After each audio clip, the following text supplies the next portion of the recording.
Putra seorang milioner yang duduk di kursi roda ditinggalkan untuk mati, terikat pada batang pohon di tengah kehampaan.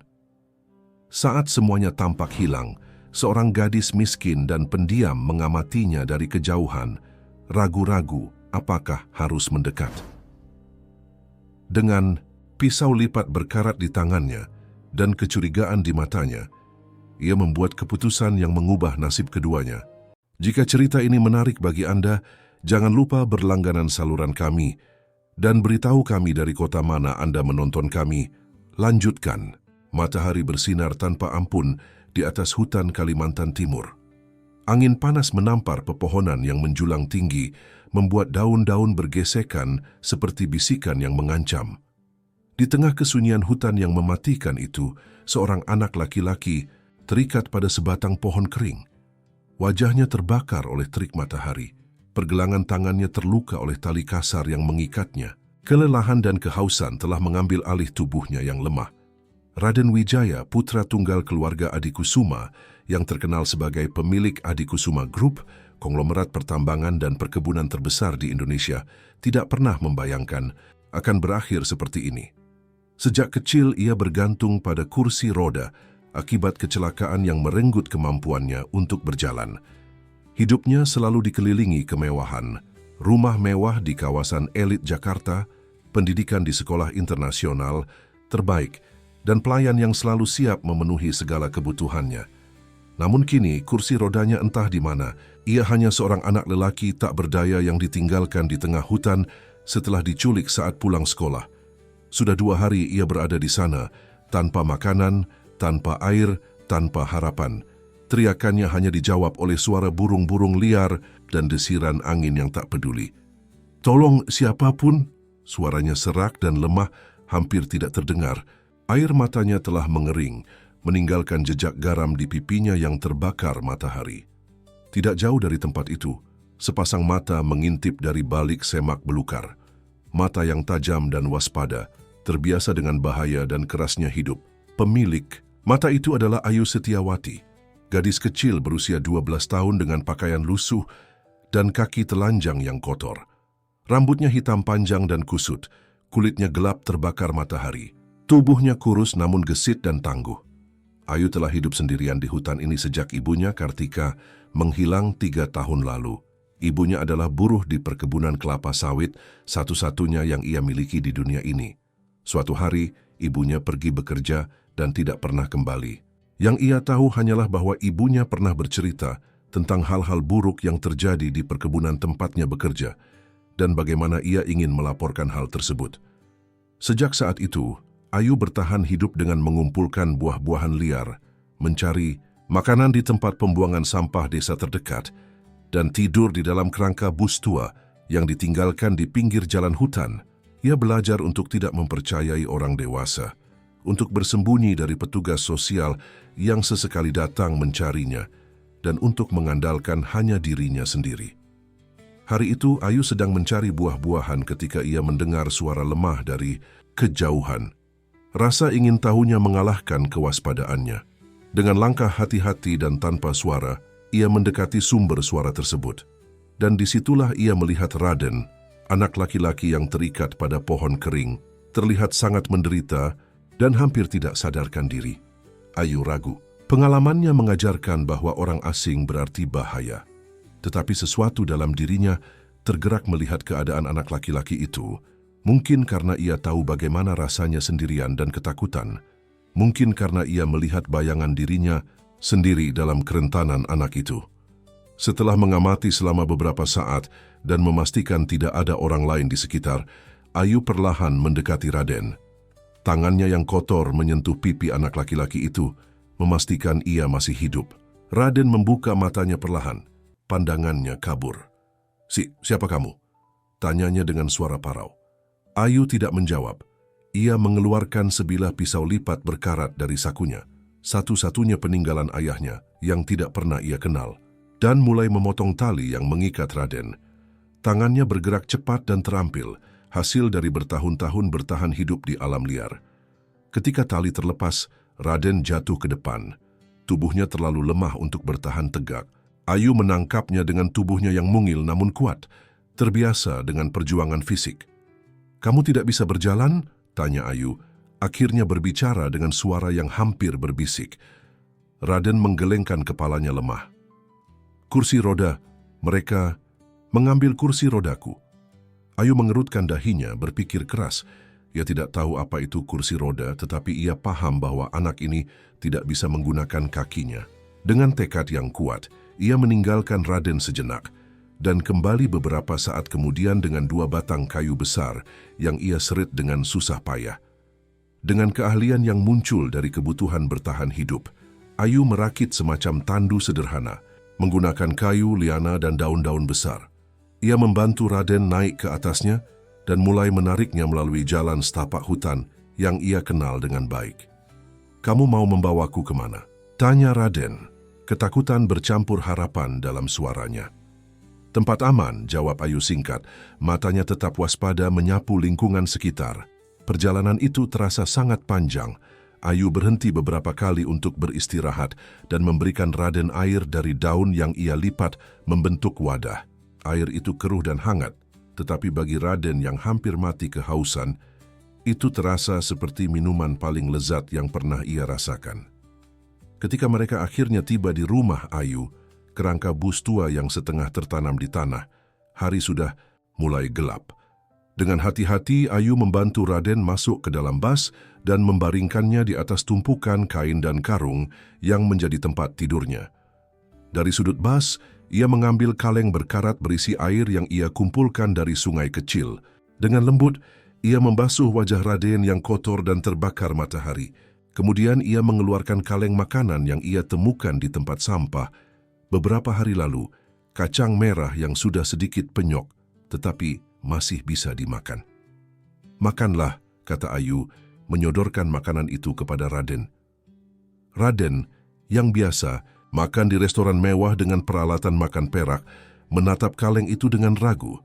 Namun rasa lapar mengalahkan segala keraguan. Ia menerima kaleng itu dan mulai makan dengan tangannya, merasakan setiap suapan sebagai anugerah. "Terima kasih," kata Raden dengan tulus setelah menghabiskan makanannya. "Namaku Raden, Raden Wijaya Adikusuma. Kamu siapa?" Ayu menatapnya dengan mata yang masih dipenuhi kewaspadaan. "Ayu," jawabnya singkat. "Kamu tinggal di sini sendirian?" tanya Raden lagi. Matanya menyapu interior bas yang penuh dengan barang-barang bekas yang Ayu kumpulkan. Botol plastik, kaleng-kaleng, kain-kain usang, dan berbagai benda yang ia anggap berharga atau berguna. Ayu mengangguk. "Ibuku pergi." "Tidak, kembali." Kata-kata sederhana itu menyimpan kesedihan yang dalam dan Raden bisa merasakannya. Ia ingin bertanya lebih banyak, tetapi tubuhnya yang lelah tidak mengizinkan. Matanya mulai terasa berat. "Aku harus pulang," gumamnya sebelum tertidur. "Keluargaku pasti mencari." Ayu memperhatikan anak laki-laki itu tertidur. Ia tidak yakin apa yang harus dilakukan dengan tamunya ini.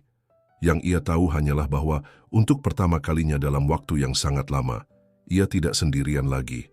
Dan entah mengapa, meskipun semua instingnya mengatakan untuk berhati-hati, ia merasa ada ikatan yang terbentuk antara dirinya dan anak laki-laki ini.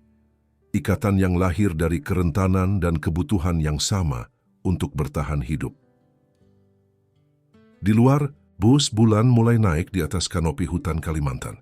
Suara-suara malam mulai bersahutan, menciptakan simfoni liar yang sudah sangat akrab di telinga Ayu.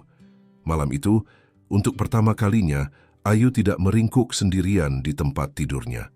Ada orang lain yang bernafas di dekatnya, dan meskipun ia tidak sepenuhnya yakin apa artinya ini bagi hidupnya ke depan, ia tahu bahwa sesuatu telah berubah selamanya.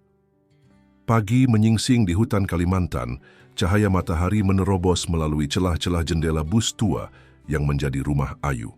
Raden terbangun dengan kebingungan, membutuhkan beberapa saat untuk mengingat di mana ia berada dan apa yang telah terjadi. Tubuhnya masih terasa sakit, tapi setidaknya ia tidak lagi terikat dan terpanggang di bawah terik matahari. "Ayu," panggilnya pelan, mencari sosok gadis kecil yang telah menyelamatkannya. Tidak ada jawaban. Bus itu kosong. Raden mencoba untuk duduk, bersandar pada dinding bas yang berkarat. Ia memperhatikan rumah Ayu dengan lebih seksama. Sebuah ruang sempit yang diisi dengan barang-barang bekas yang ditata dengan rapi. Tumpukan kaleng-kaleng kosong, botol-botol plastik yang disusun berdasarkan ukuran, potongan-potongan kain yang dilipat, dan di sudut bus ada semacam altar kecil dengan foto seorang wanita tersenyum, mungkin Ibu Ayu. Tak lama kemudian, Ayu muncul di pintu bus dengan sebuah bungkusan daun pisang di tangannya. "Kamu sudah bangun," kata Ayu datar.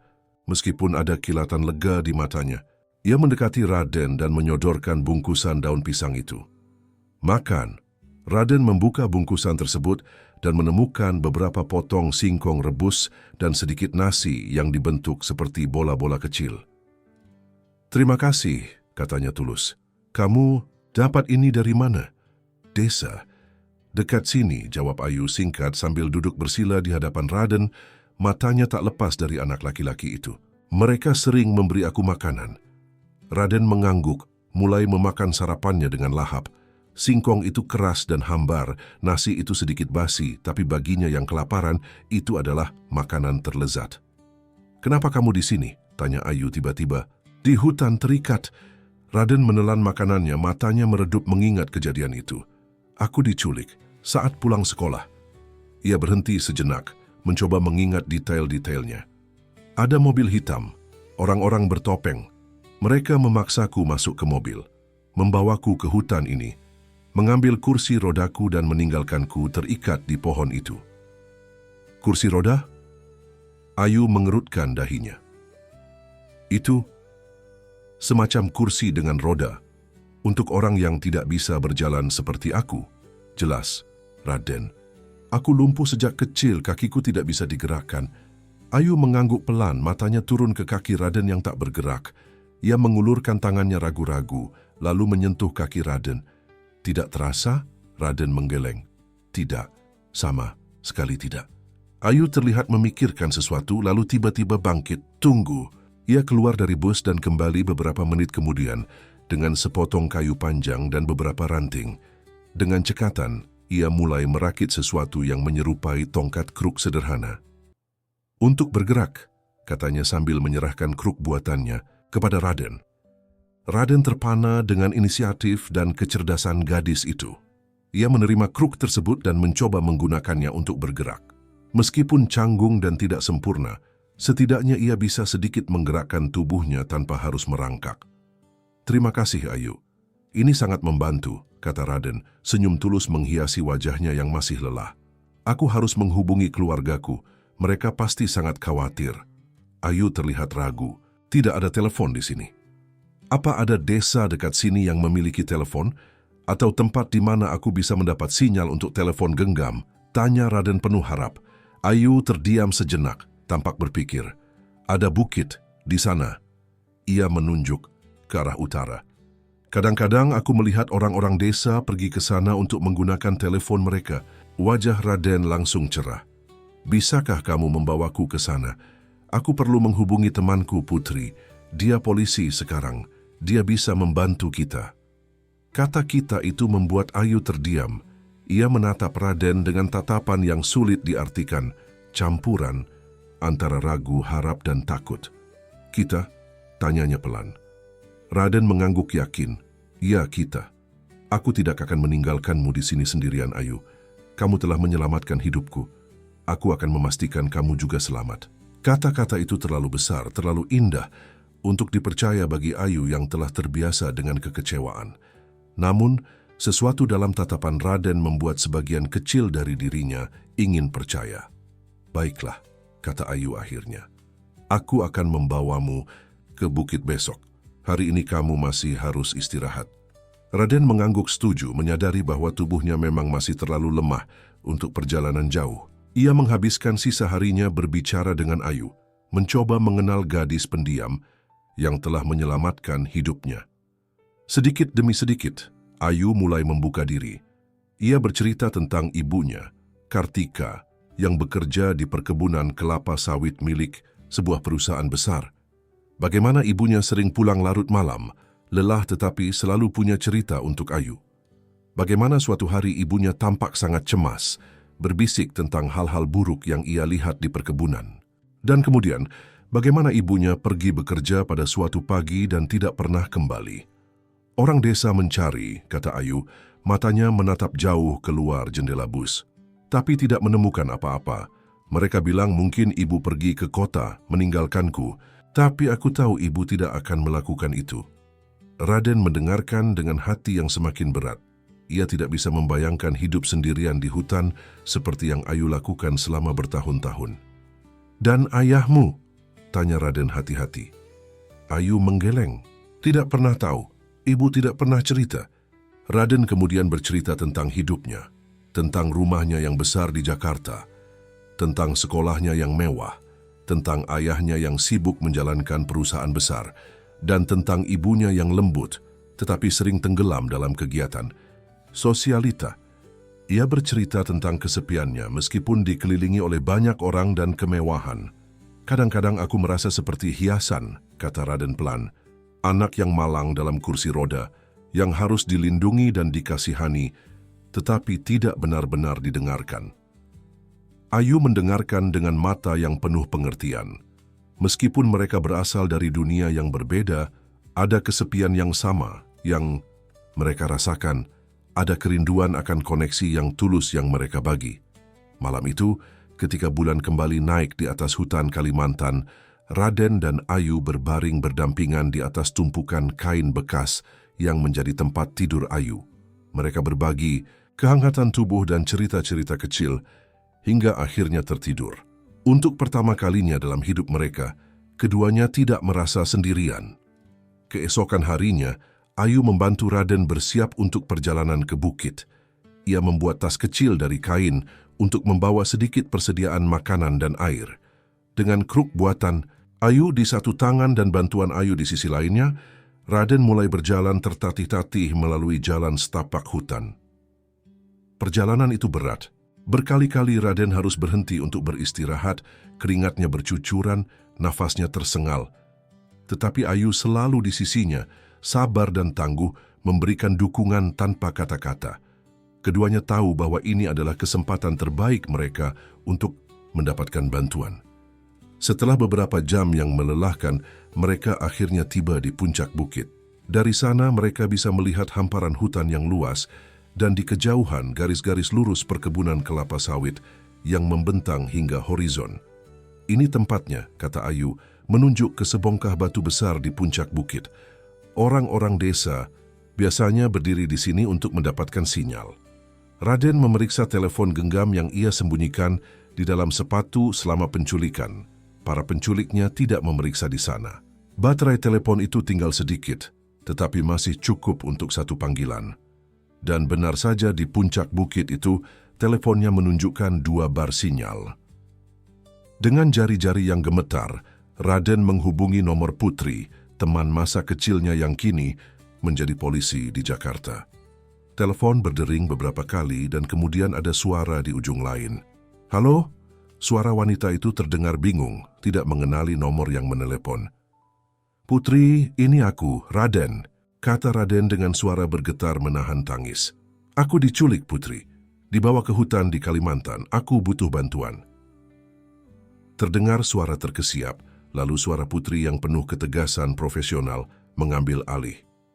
Raden, tenanglah. Kami semua mencarimu.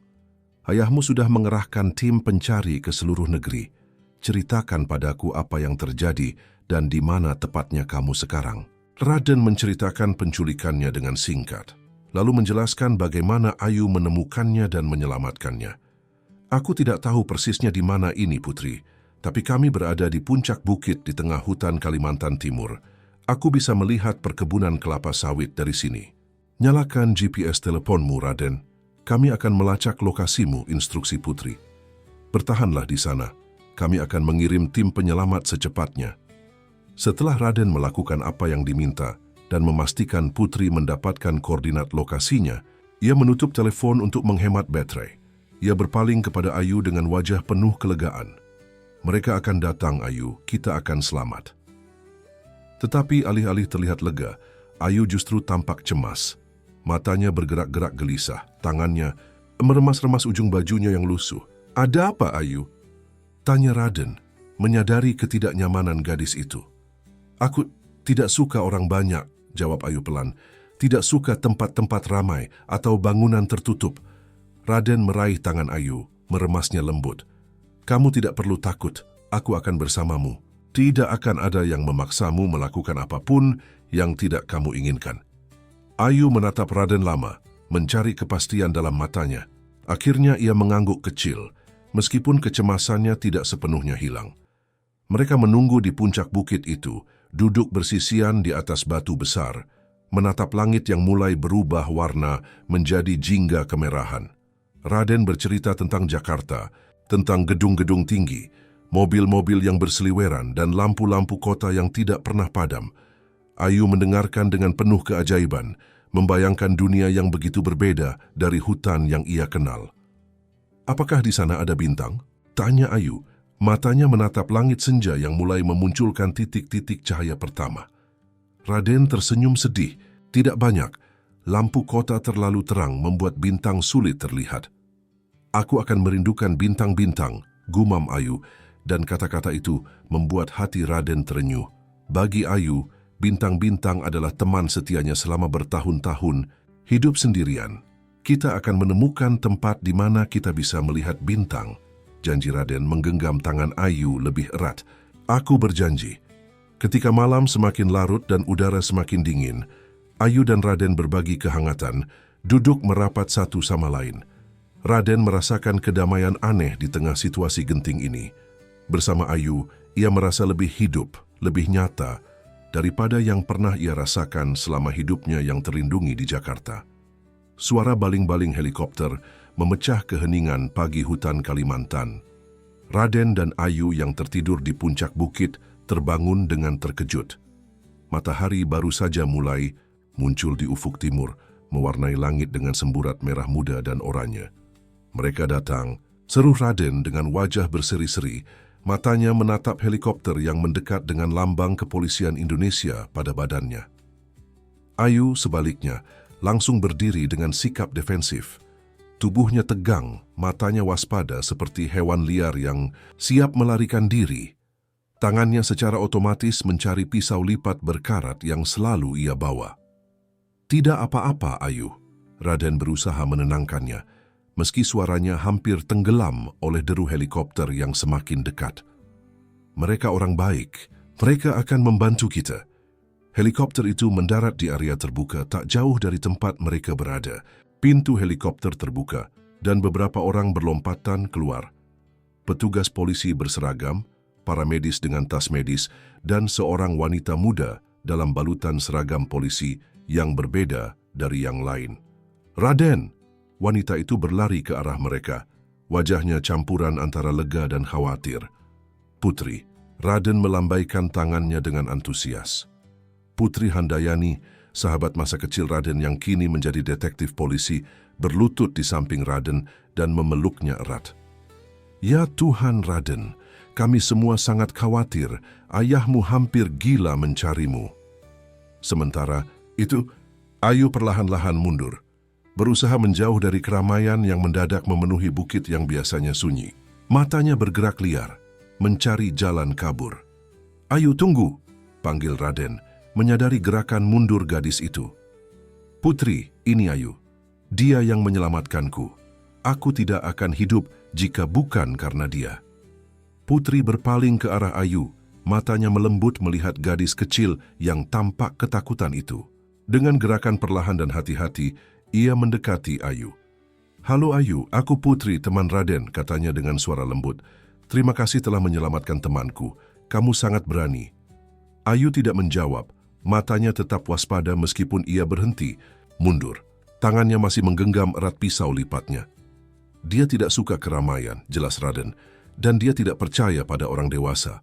Tolong jangan memaksanya. Putri mengangguk mengerti.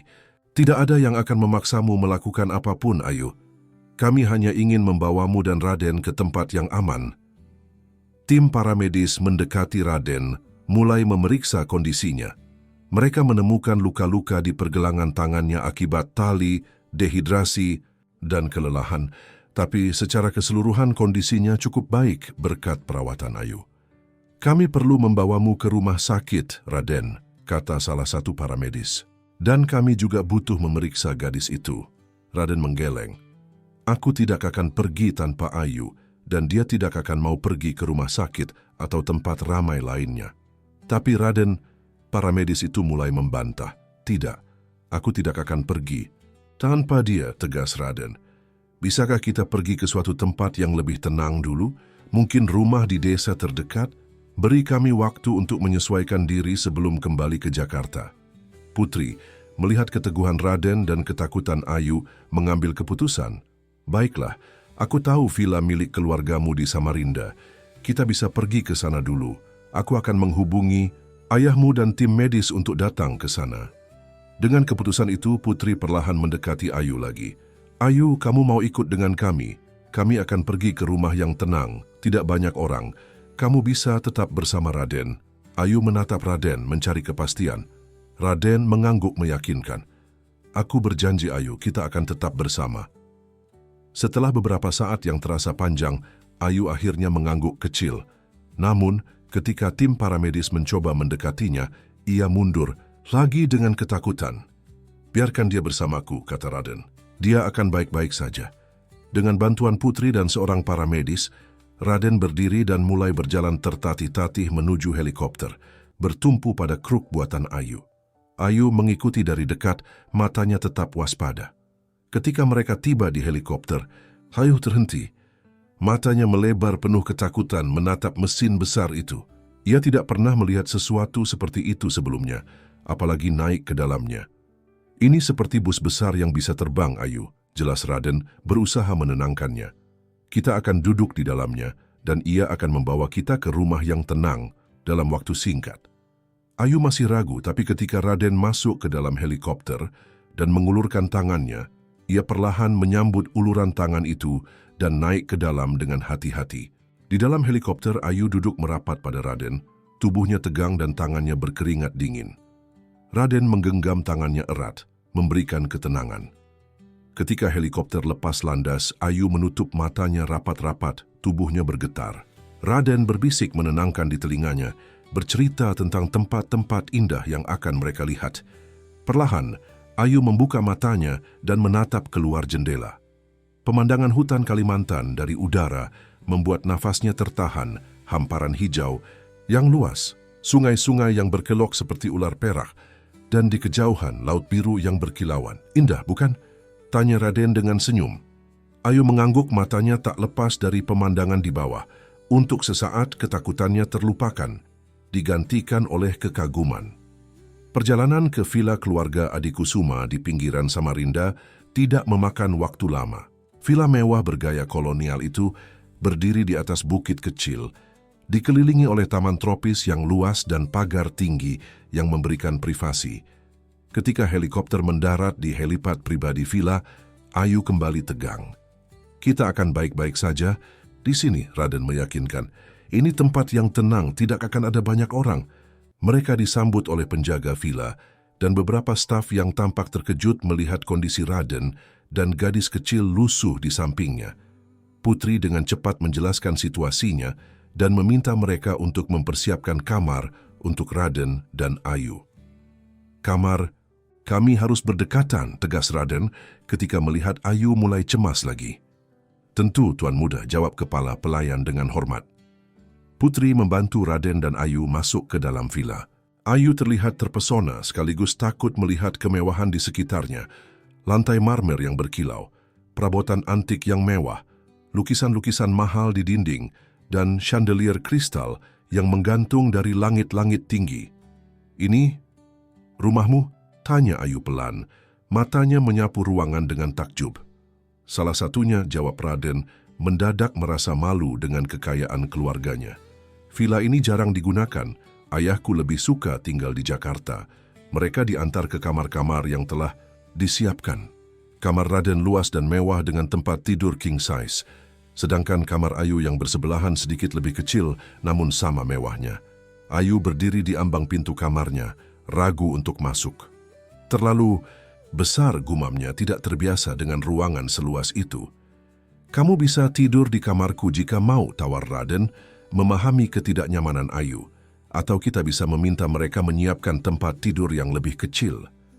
Ayu mengangguk pada opsi pertama, jelas lebih nyaman berada dekat dengan satu-satunya orang yang ia percaya. Putri, yang memperhatikan interaksi mereka, tersenyum kecil. Aku akan meminta pelayan menyiapkan air hangat untuk kalian mandi dan pakaian bersih. Setelah itu, dokter akan datang untuk memeriksa kalian. Ayu tidak suka dokter, kata Raden cepat. Bisakah dokter memeriksa kita bersama-sama? Aku akan menjelaskan padanya apa yang terjadi. Putri mengangguk mengerti. Akan kuatur. Sekarang istirahatlah dulu. Aku harus menghubungi ayahmu.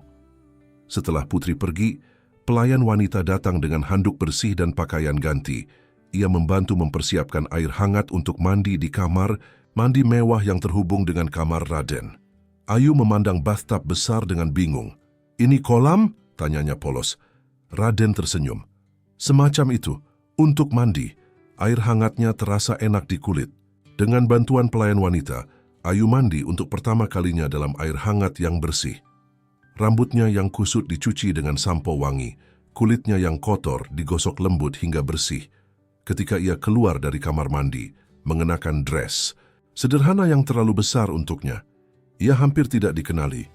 Kulit coklatnya bersinar sehat, rambutnya yang hitam panjang tergerai basah, dan wajahnya yang bersih menampakkan kecantikan alami yang selama ini tersembunyi di balik debu dan kotoran.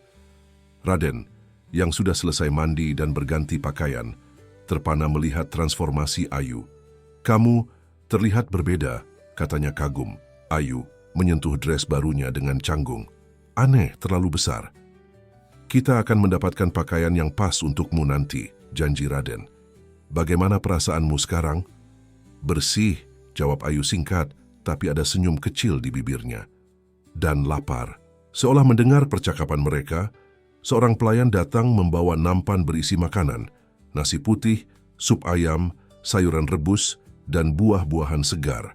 Aroma makanan membuat perut Ayu berbunyi keras, mengingatkannya bahwa ia belum makan sejak kemarin.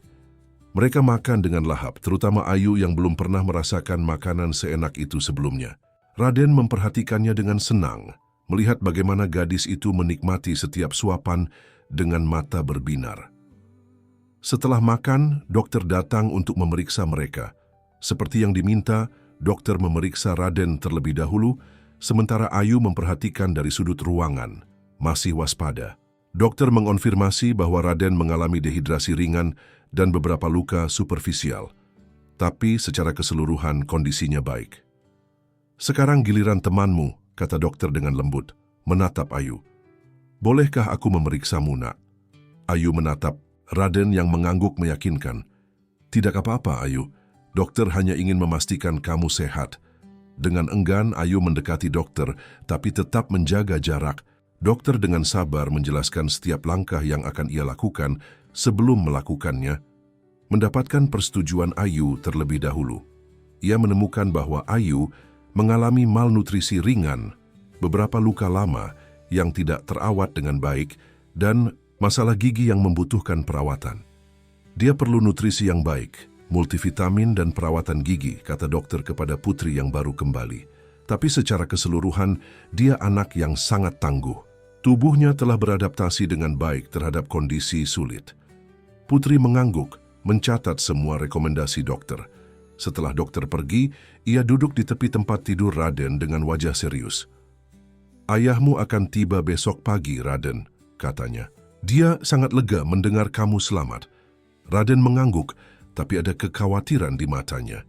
"Dan Ayu, apa yang akan terjadi padanya?" Putri menatap Ayu yang duduk di sudut ruangan memeluk lututnya. "Itu rumit.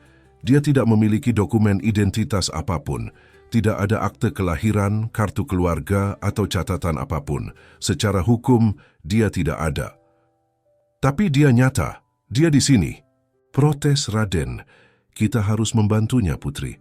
Aku tidak akan membiarkannya kembali ke hutan atau dibawa ke panti asuhan atau tempat lain di mana dia akan ketakutan." Putri menghela napas. "Aku tahu, Raden. Aku akan mencoba mencari informasi lebih banyak tentang ibunya. Mungkin ada catatan tentang pekerja bernama Kartika di perkebunan kelapa sawit di daerah ini. Terima kasih, Putri, kata Raden tulus. Kamu selalu bisa diandalkan. Malam itu, Ayu tidak bisa tidur di tempat tidur mewah yang disediakan untuknya. Ia akhirnya membuat sarang dari selimut dan bantal di lantai kamar Raden, merasa lebih aman di sana. Raden tidak berkomentar, memahami bahwa gadis itu butuh waktu untuk menyesuaikan diri. Raden, panggil Ayu pelan dalam kegelapan. Apa yang akan terjadi besok? Raden yang juga belum tertidur menatap langit-langit kamarnya. Ayahku akan datang. Dia orang yang sibuk dan kadang-kadang sulit, tapi dia bukan orang jahat. Aku akan berbicara dengannya tentangmu. Apa dia akan mengirimku pergi? Tanya Ayu, suaranya hampir tidak terdengar. Tidak, jawab Raden tegas. Aku tidak akan membiarkan itu terjadi. Kamu menyelamatkanku, Ayu, dan aku ingin kamu tinggal bersamaku. Keheningan meliputi ruangan sejenak sebelum suara kecil Ayu terdengar lagi. Aku juga ingin tinggal bersamamu, Raden. Kata-kata sederhana itu menghangatkan hati Raden. Di tengah ketidakpastian tentang apa yang akan terjadi besok, satu hal menjadi jelas. Ikatan antara mereka telah tumbuh menjadi sesuatu yang lebih kuat dari sekadar penyelamat, dan yang diselamatkan. Mereka telah menjadi keluarga. Pagi itu villa keluarga Adikusuma di Samarinda dipenuhi kesibukan. Para pelayan bergegas menyiapkan sarapan mewah dan membersihkan setiap sudut rumah. Berita kedatangan Haryanto Adikusuma, sang pemilik Adikusuma Group, membuat seluruh staf bekerja dengan tingkat ketelitian yang lebih tinggi dari biasanya. Raden terbangun oleh suara-suara tersebut. Ia melihat ke sudut kamar tempat Ayu tertidur di sarangnya, yang terbuat dari selimut dan bantal. Gadis itu masih terlelap, wajahnya damai, berbeda dari ekspresi waspada yang biasa ia tunjukkan ketika terjaga. Raden tersenyum melihatnya, tetapi senyum itu segera memudar saat teringat bahwa ayahnya akan tiba pagi ini. Tak lama kemudian, Ayu terbangun, matanya langsung waspada, merespon suara-suara asing di luar kamar. Pagi, sapa Raden lembut. Tidak apa-apa, itu hanya para pelayan yang sedang menyiapkan sarapan. Ayu mengangguk perlahan keluar dari sarangnya. Ia mengenakan piyama yang terlalu besar untuknya, pemberian kepala pelayan yang baik hati. Ayahmu akan datang hari ini? Tanya Ayu, mengingat percakapan mereka semalam. Raden mengangguk. Ya, mungkin beberapa jam lagi. Ia mencoba tersenyum meyakinkan, meski kekhawatiran jelas terlihat di matanya. Putri mengetuk pintu dan masuk dengan wajah segar, meskipun ada lingkaran hitam tipis di bawah matanya yang menandakan ia kurang tidur. Pagi kalian berdua, bagaimana tidur kalian? Baik, jawab Raden. Ada kabar dari ayahku. Pesawat pribadinya akan mendarat 1 jam lagi, jawab Putri. Aku sudah menyiapkan pakaian untuk kalian, dan Ayu, aku punya sesuatu untukmu. Putri mengeluarkan sebuah kotak dari balik punggungnya dan menyerahkannya kepada Ayu. Dengan ragu, Ayu membuka kotak tersebut dan menemukan sepasang sepatu sederhana namun cantik berwarna merah. Kupikir kamu mungkin membutuhkannya, kata Putri dengan senyum hangat. Kaki telanjangmu pasti lelah setelah bertahun-tahun. Ayu menyentuh sepatu itu dengan takjub, seolah-olah itu adalah harta karun. Terima kasih, bisiknya, mungkin kata terima kasih pertama yang ia ucapkan kepada orang lain selain Raden setelah mandi dan berpakaian. Mereka sarapan di teras belakang villa yang menghadap ke kebun tropis yang indah. Ayu, yang belum pernah makan makanan sebanyak dan seenak itu dalam hidupnya, makan dengan lahap, roti panggang dengan selai, telur dadar, pancake dengan madu, dan buah-buahan segar. Raden memperhatikannya dengan senang, menikmati bagaimana gadis itu mulai sedikit demi sedikit keluar dari cangkangnya. Putri bergabung dengan mereka, membawa berkas-berkas di tangannya. Aku melakukan sedikit penelitian semalam, katanya, tentang Ibu Ayu, Kartika. Ada beberapa Kartika yang tercatat sebagai pekerja di perkebunan kelapa sawit milik anak perusahaan Adikusuma Group di daerah itu 3 tahun lalu. Ayu mendongak. Dari makanannya matanya mendadak penuh perhatian. Tapi tidak ada yang cocok dengan deskripsi dan waktu yang Ayu ceritakan lanjut Putri dengan nada minta maaf. Kemungkinan besar ibunya bekerja sebagai pekerja harian lepas yang tidak tercatat secara resmi. Itu cukup umum di daerah terpencil. Tapi kita akan terus mencari, kan? Tanya Raden, melirik Ayu yang kembali tertunduk. Tentu, jawab Putri, tegas.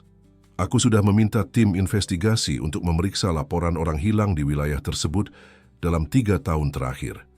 Jika ada sesuatu, kita akan menemukannya. Pembicaraan mereka terhenti oleh suara helikopter yang mendekat. Ayu langsung tegang, menatap langit dengan waspada. Itu pasti ayahku, kata Raden, tangannya secara otomatis mencari tangan Ayu dan menggenggamnya erat. Ingat Ayu, apapun yang terjadi, kita tetap bersama. Mereka menunggu di ruang tamu utama. Raden duduk di sofa, sementara Ayu berdiri di dekatnya, terlalu gelisah untuk duduk. Putri berdiri di dekat pintu, siap menyambut tamunya.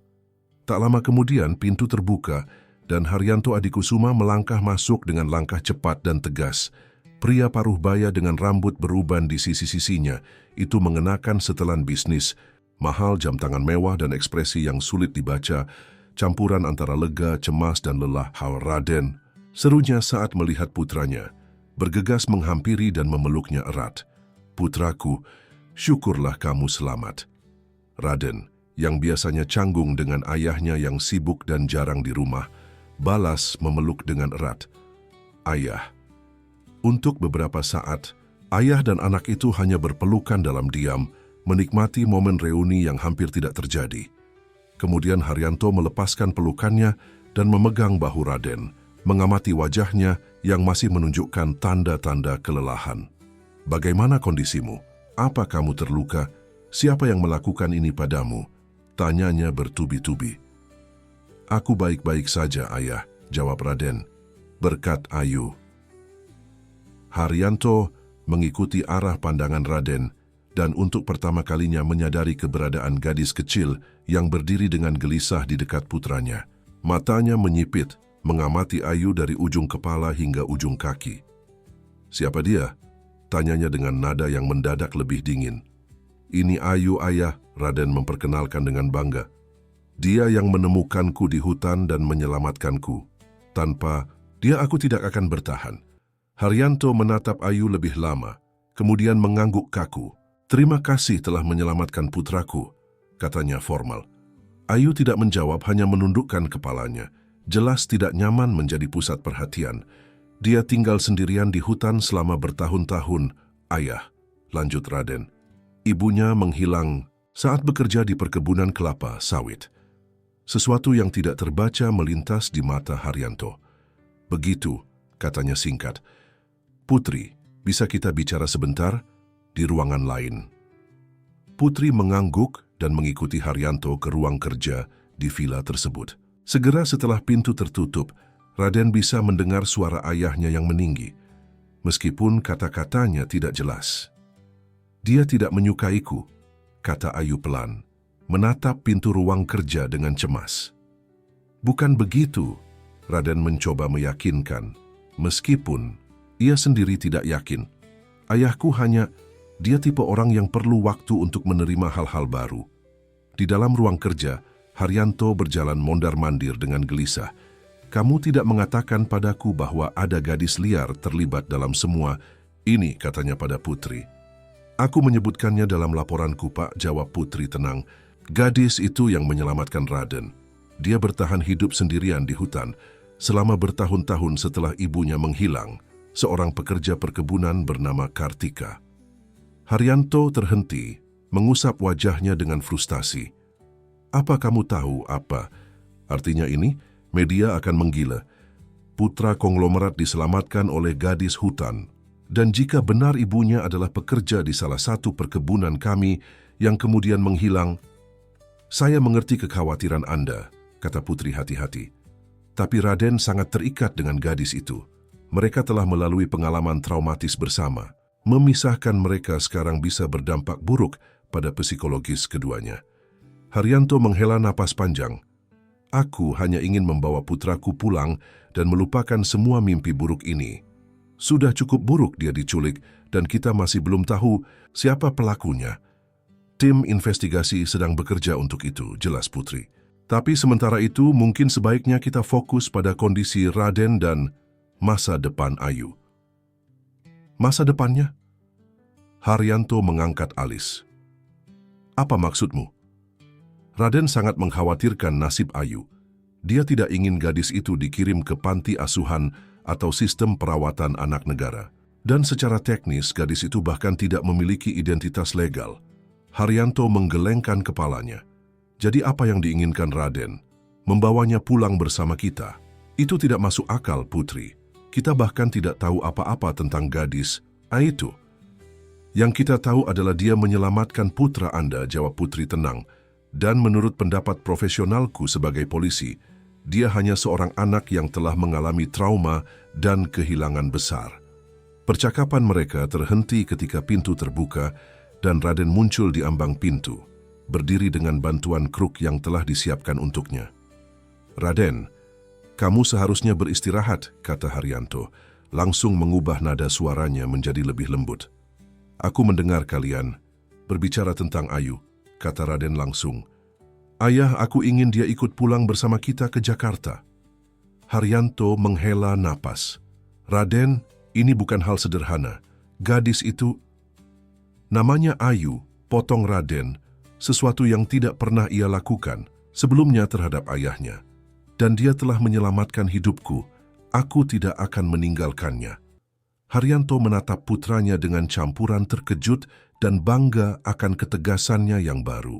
Kita bahkan tidak tahu apapun tentang latar belakangnya. Bagaimana jika dia memiliki keluarga lain yang mencarinya? Dia tidak punya siapa-siapa, kata Raden tegas. Dia hidup sendirian selama bertahun-tahun. Ibunya menghilang saat bekerja di perkebunan kelapa sawit milik anak perusahaan kita. Ayah, kita memiliki tanggung jawab moral terhadapnya. Kata-kata itu membuat Haryanto terdiam. Ia menatap putranya lama, seolah melihatnya untuk pertama kali, bukan sebagai anak yang perlu dilindungi, tetapi sebagai individu dengan prinsip dan keyakinan sendiri. Baiklah, kata Haryanto akhirnya. Dia bisa ikut kita ke Jakarta untuk sementara waktu. Tapi kita perlu mengurus dokumen identitasnya. Dan jika ada keluarganya yang ditemukan, kita harus mengembalikannya. Wajah Raden langsung cerah. Terima kasih, Ayah. Kamu tidak akan menyesal. Ayu adalah gadis yang luar biasa. Ketika mereka kembali ke ruang tamu, Ayu berdiri di dekat jendela, menatap keluar dengan ekspresi kerinduan. Ia berbalik ketika mendengar mereka masuk, matanya langsung mencari Raden. Ayu, panggil Raden dengan senyum lebar. Ayahku setuju, kamu akan ikut kami ke Jakarta. Alih-alih terlihat senang, Ayu justru tampak cemas. Jakarta, kota besar dengan banyak orang dan gedung tinggi? Raden mengangguk. Ya, tapi kamu akan tinggal di rumah kami. Ada taman yang luas dan kamar yang nyaman untukmu. Dan aku akan selalu bersamamu. Ayu menatap Haryanto dengan ragu, mencari konfirmasi. Pria itu mengangguk kaku. Ya, kamu bisa tinggal bersama kami sementara waktu. Kami akan membantu mencari keluargamu jika ada. Tidak ada, kata Ayu pelan. Hanya ibu. Dan dia pergi. Haryanto terlihat tidak nyaman dengan percakapan ini. Baiklah, kita akan berangkat siang ini. Aku harus kembali ke Jakarta untuk beberapa urusan penting. Setelah Haryanto keluar untuk menelepon, Putri mendekati Raden dan Ayu. Ini langkah besar, katanya. Ayu, apa kamu yakin kamu siap pergi ke kota besar? Ayu menatap Raden, kemudian mengangguk pelan. Jika Raden di sana, aku akan baik-baik saja. Putri tersenyum lembut. Aku akan tetap di Kalimantan beberapa hari lagi, untuk melanjutkan investigasi tentang penculikan Raden dan mencari informasi tentang ibumu. Kamu akan menemukan ibu? Tanya Ayu.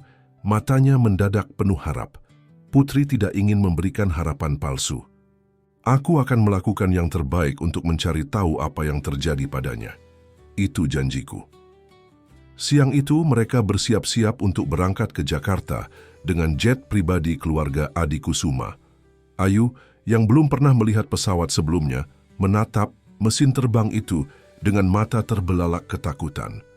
Ini seperti rumah yang bisa terbang, jelas Raden sabar. Lebih nyaman dari helikopter.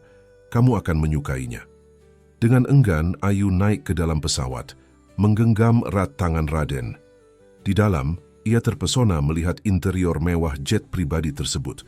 Kursi kulit yang luas, meja kayu mengkilat, dan berbagai fasilitas mewah lainnya.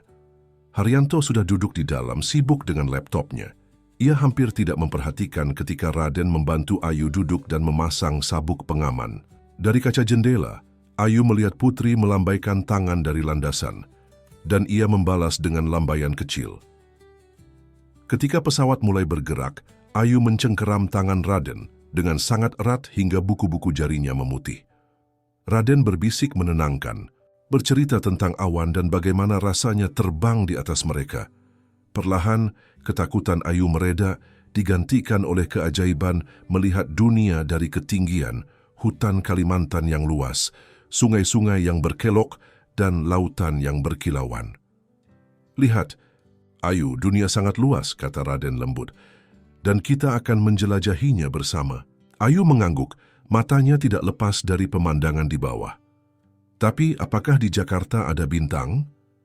Kita akan mencari tempat di mana kita bisa melihat bintang, janji Raden, mengingat percakapan mereka sebelumnya. Mungkin tidak sebanyak di hutan, tapi mereka masih ada di sana. Di sisi lain pesawat, Haryanto mengamati interaksi putranya dengan gadis hutan itu. Ada sesuatu yang mengganggunya tentang situasi ini. Sesuatu yang lebih dari sekadar kekhawatiran akan reaksi media atau komplikasi legal.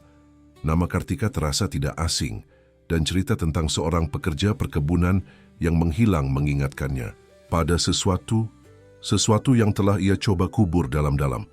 Ia mengalihkan pandangannya keluar jendela, bertekad untuk menangani situasi ini dengan hati-hati.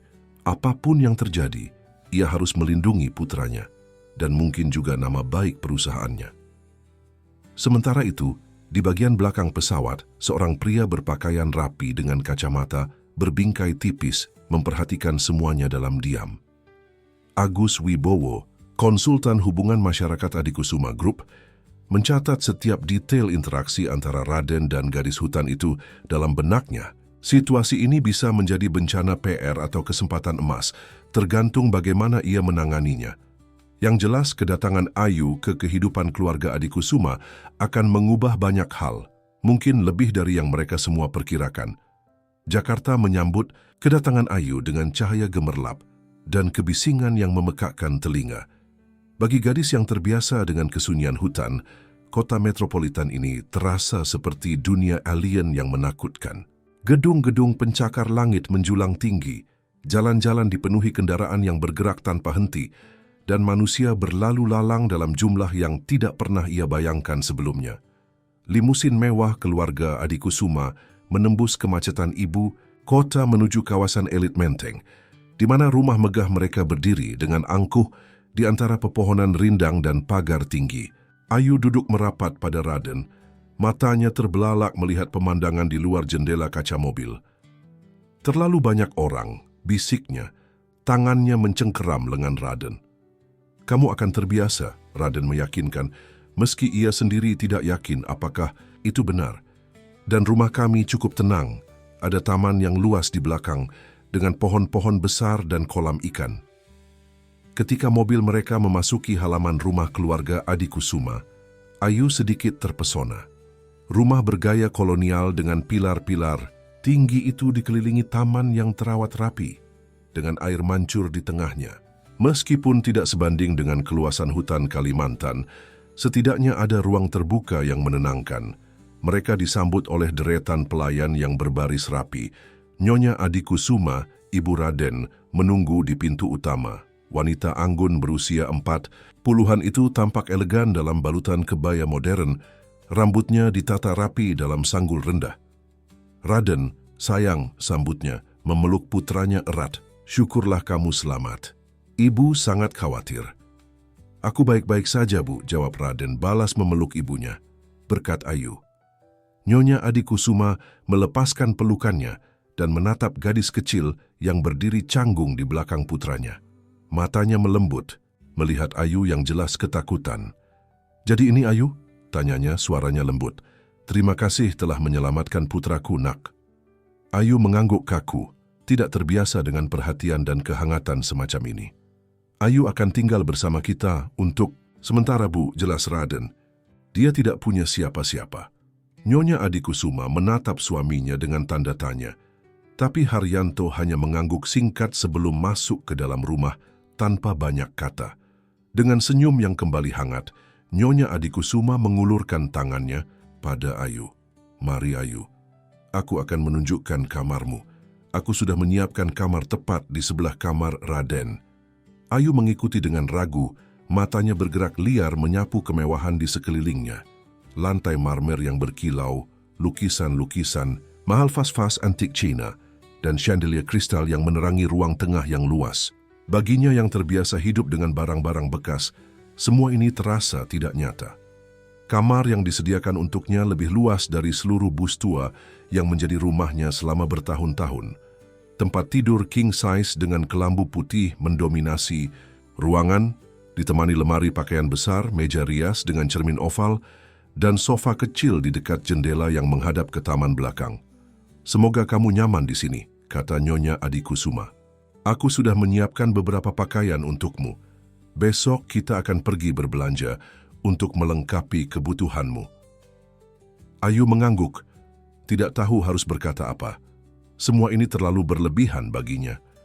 Ia hanya ingin sudut kecil yang aman, bukan kamar mewah seperti istana. Setelah Nyonya Adikusuma keluar, Raden masuk dengan kursi rodanya yang baru. Patak, bagaimana, kamu suka kamarmu? Terlalu besar, jawab Ayu jujur, dan terlalu bagus untukku. Raden tersenyum pengertian. Kamu akan terbiasa. Dan ingat, kamu bisa ke kamarku kapan saja jika merasa tidak nyaman. Malam pertama di Jakarta terasa sangat panjang bagi Ayu. Kasur yang terlalu empuk membuatnya tidak bisa tidur. Keheningan rumah mewah itu terasa aneh. Tidak ada suara jangkrik, burung malam, atau angin yang berdesir melalui dedaunan. Setelah beberapa jam berguling tanpa bisa tidur, Ayu akhirnya turun dari tempat tidur, mengambil selimut dan bantal, lalu membuat sarang di lantai seperti yang ia lakukan di Villa Samarinda. Keesokan paginya, pelayan yang datang untuk membangunkannya terkejut menemukan Ayu tidur di lantai.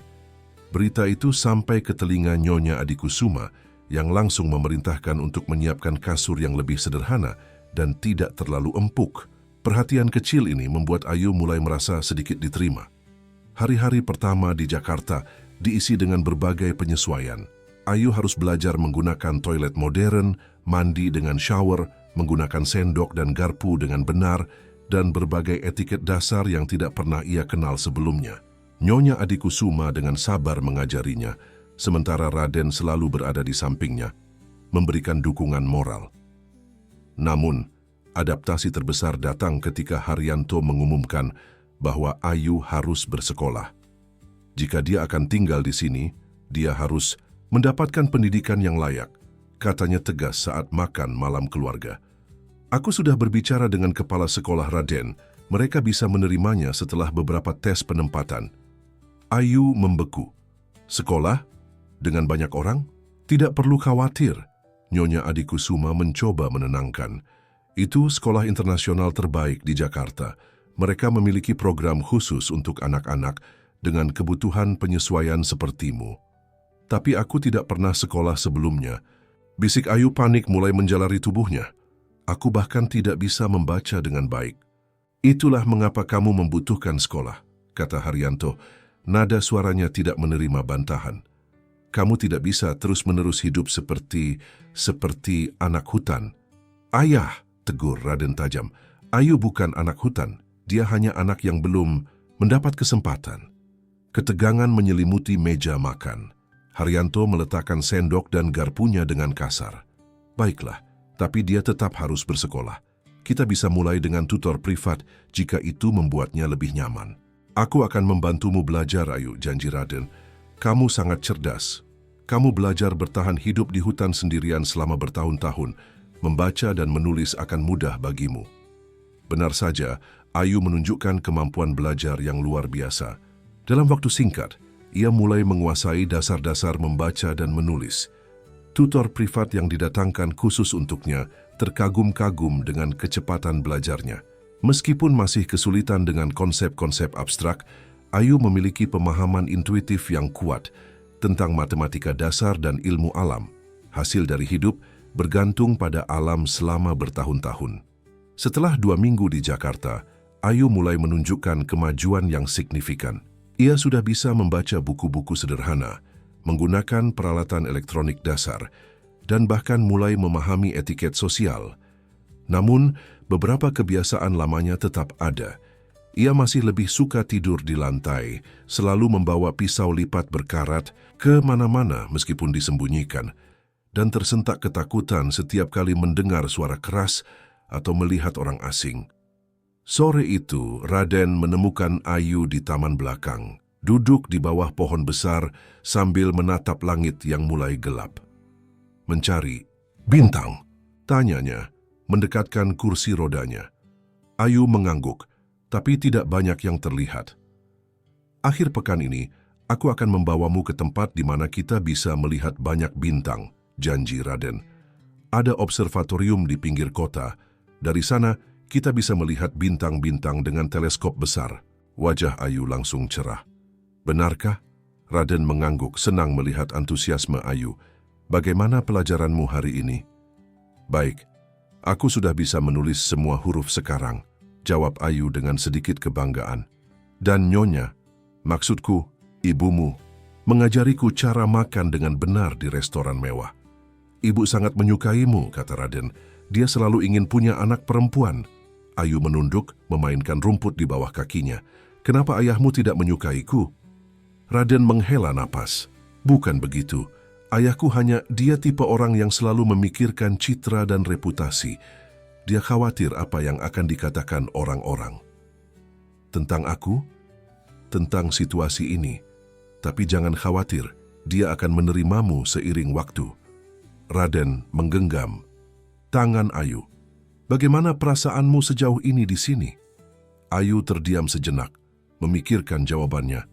Aneh, semua sangat berbeda, terlalu banyak aturan, terlalu banyak orang. Tapi, ia menatap Raden. Aku senang bersamamu. Kata-kata sederhana, itu menghangatkan hati Raden. Aku juga senang bersamamu, Ayu. Kamu membawa sesuatu yang berbeda dalam hidupku. Percakapan mereka terhenti oleh suara langkah kaki mendekati. Agus Wibowo, konsultan hubungan masyarakat Adikusuma Group, berjalan menghampiri dengan senyum profesional yang tidak mencapai matanya. Selamat sore, Tuan Muda Raden, sapanya sopan. Dan kamu pasti Ayu yang banyak dibicarakan. Ayu langsung tegang, instingnya mengatakan bahwa ada sesuatu yang tidak tulus dari pria ini. Ada apa, Pak Agus? Tanya Raden, sedikit terganggu dengan interupsi ini. Ayahmu ingin berbicara denganmu. Di ruang kerjanya, jawab Agus, ada beberapa hal penting yang perlu didiskusikan. Raden mengangguk enggan. Baiklah, Ayu, tunggu di sini ya. Aku akan segera kembali. Setelah Raden pergi, Agus tetap tinggal. Matanya mengamati Ayu dengan tatapan menilai yang membuat gadis itu tidak nyaman. Jadi kamu gadis hutan yang menyelamatkan pewaris Adikusuma Group, kata Agus dengan nada yang sulit ditafsirkan. Kisah yang sangat menarik. Ayu tidak menjawab, hanya menatap pria itu dengan waspada. Kamu tahu ceritamu bisa menjadi sensasi media yang luar biasa. Gadis hutan menyelamatkan pewaris konglomerat. Headline yang sempurna, lanjut Agus. Tapi tentu saja ada banyak pertanyaan yang perlu dijawab. Seperti bagaimana kamu bisa berakhir sendirian di hutan? Siapa ibumu sebenarnya? Apakah dia benar-benar menghilang atau meninggalkanmu? Kata-kata itu menusuk Ayu tepat di titik sensitifnya. Ibuku tidak meninggalkanku, katanya dengan suara bergetar. Dia diambil. Diambil? Agus mengangkat alisnya. Oleh siapa? Orang-orang dari perkebunan, jawab Ayu, matanya mulai berkaca-kaca. Dia tahu sesuatu yang buruk. Ekspresi. Agus berubah. Sedikit ketegangan muncul di sudut matanya. Dan apa itu? Ayu menggeleng. Aku tidak tahu. Dia tidak sempat bercerita. Tapi dia takut, sangat takut. Agus membuka mulutnya untuk bertanya lebih jauh, tetapi terhenti oleh suara Nyonya Adikusuma yang memanggil dari teras. Ayu, Waktunya untuk pelajaran piano. Dengan lega Ayu bangkit dan bergegas menuju rumah, meninggalkan Agus yang menatapnya dengan ekspresi yang sulit dibaca. Sementara itu, di ruang kerja Haryanto, diskusi serius sedang berlangsung antara ayah dan anak. Media mulai bertanya-tanya tentang gadis yang tinggal bersama kita, kata Haryanto, menyodorkan beberapa kliping koran kepada Raden.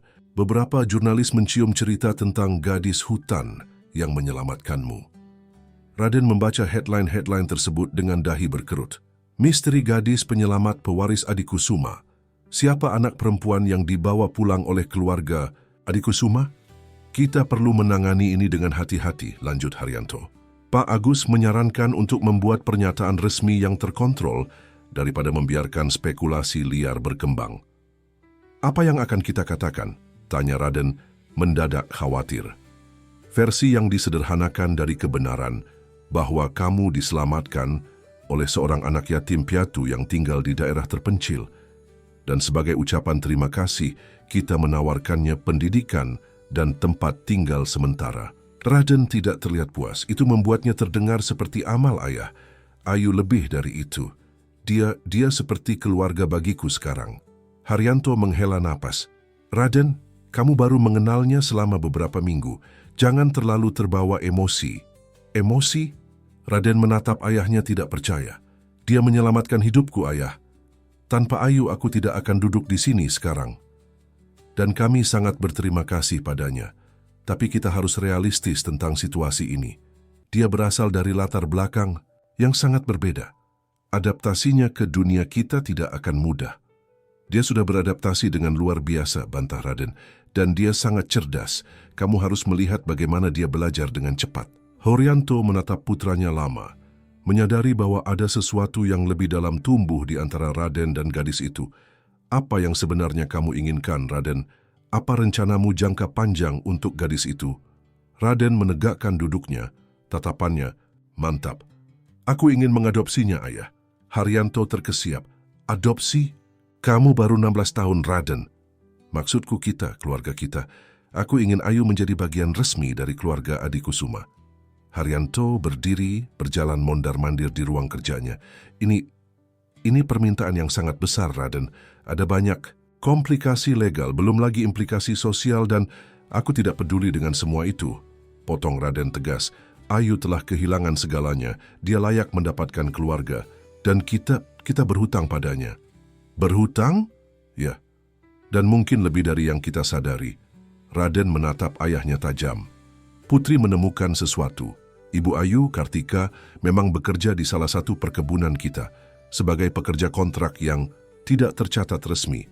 Dan dia menghilang setelah mencoba melaporkan beberapa penyalahgunaan di sana. Wajah Haryanto memucat. Apa maksudmu? Aku tidak tahu detailnya, ayah. Tapi ada sesuatu yang tidak beres tentang cara Ibu Ayu menghilang.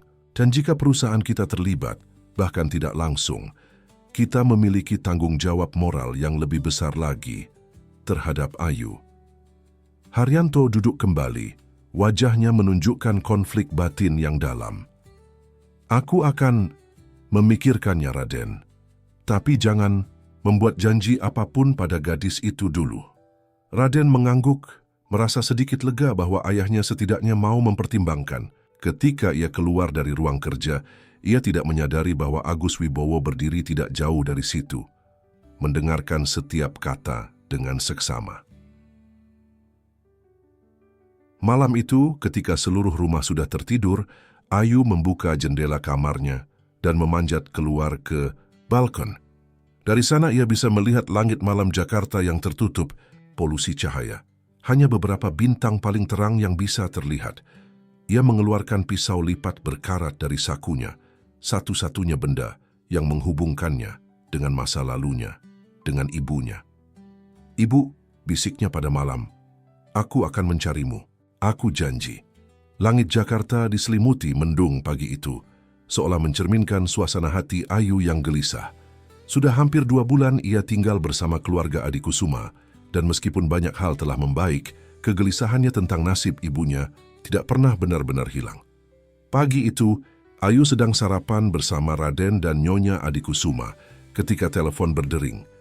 Seorang pelayan menyerahkan telepon kepada Nyonya Adikusuma. "Putri?" Nyonya Adikusuma terdengar terkejut. "Ya, tentu saja. Mereka berdua ada di sini." Ia melirik Raden dan Ayu.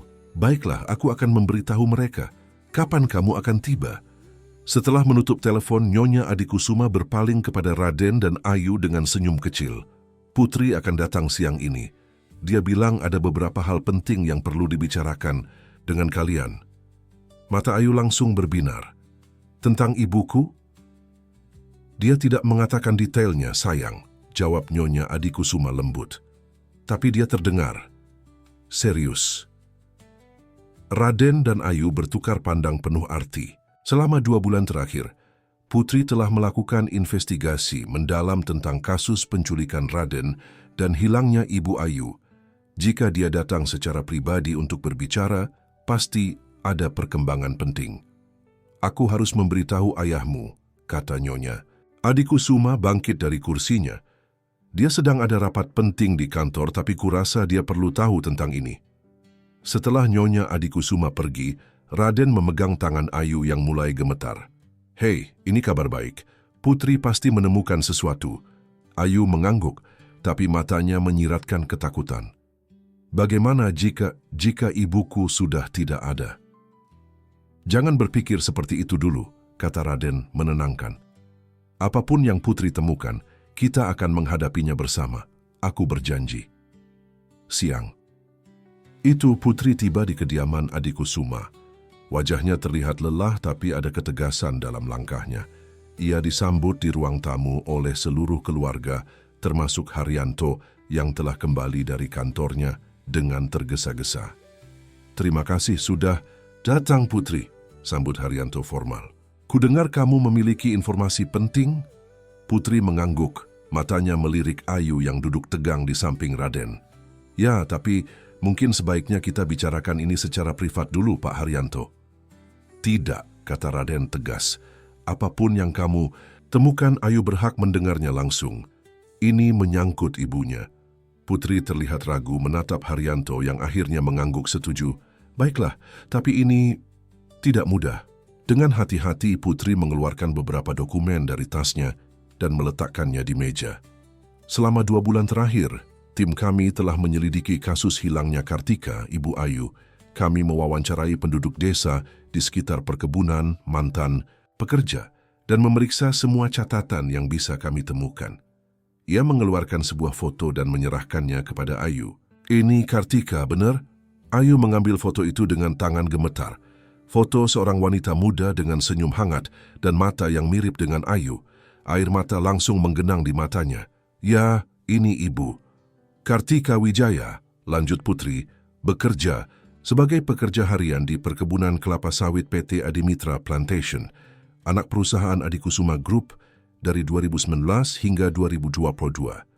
Tidak ada catatan resmi tentang keberadaannya karena dia dipekerjakan melalui sistem kontrak informal yang sayangnya cukup umum di daerah terpencil." Haryanto bergerak tidak nyaman di kursinya. "Saya tidak mengetahui praktik ini. Ini melanggar kebijakan perusahaan." "Memang, Pak," jawab Putri diplomatik. "Tapi banyak manajer lapangan yang melakukannya untuk memangkas biaya." Putri melanjutkan, "Berdasarkan kesaksian beberapa mantan pekerja, Kartika mulai menunjukkan kekhawatiran tentang praktik tertentu di perkebunan sekitar 3 bulan sebelum hilangnya. Ia menemukan bukti bahwa perkebunan tersebut menggunakan pestisida ilegal yang sangat berbahaya bagi lingkungan dan kesehatan pekerja." "Apa?" Haryanto terlihat terkejut. "Itu tidak mungkin. Semua perkebunan kami mengikuti standar lingkungan internasional." "Di atas kertas ya," kata Putri hati-hati. "Tapi realitas di lapangan berbeda, Pak." Kartika mengumpulkan bukti, foto, sampel, dan catatan pengiriman yang menunjukkan penggunaan bahan kimia terlarang. Dia berencana melaporkannya ke Badan Lingkungan Hidup. Ayu menatap Putri dengan mata melebar. "Itulah mengapa ibu selalu ketakutan dalam minggu-minggu terakhir. Dia selalu memeriksa pintu dan jendela sebelum tidur." Putri mengangguk sedih. Berdasarkan kesaksian, Kartika bertemu dengan supervisor perkebunan, seorang pria bernama Dimas Prayogo, untuk mengonfrontasinya dengan bukti yang dia temukan. Itu adalah hari terakhir dia terlihat. Ruangan itu mendadak sunyi. Haryanto tampak, pucat sementara Nyonya Adikusuma menutup mulutnya dengan tangan, terkejut. Apakah dia... Ayu tidak sanggup menyelesaikan pertanyaannya. Kami belum menemukan Kartika, jawab Putri cepat, tapi kami menemukan ini. Ia menyerahkan sebuah kartu identitas yang sudah usang. Ini ditemukan di kantor lama perkebunan yang sudah tidak digunakan, bersama dengan beberapa barang pribadi lainnya. Ayu mengambil kartu itu, jari-jarinya menelusuri wajah ibunya di foto identitas. Dia tidak akan pergi begitu saja tanpa ini. Tidak, dia tidak akan pergi secara sukarela, konfirmasi Putri.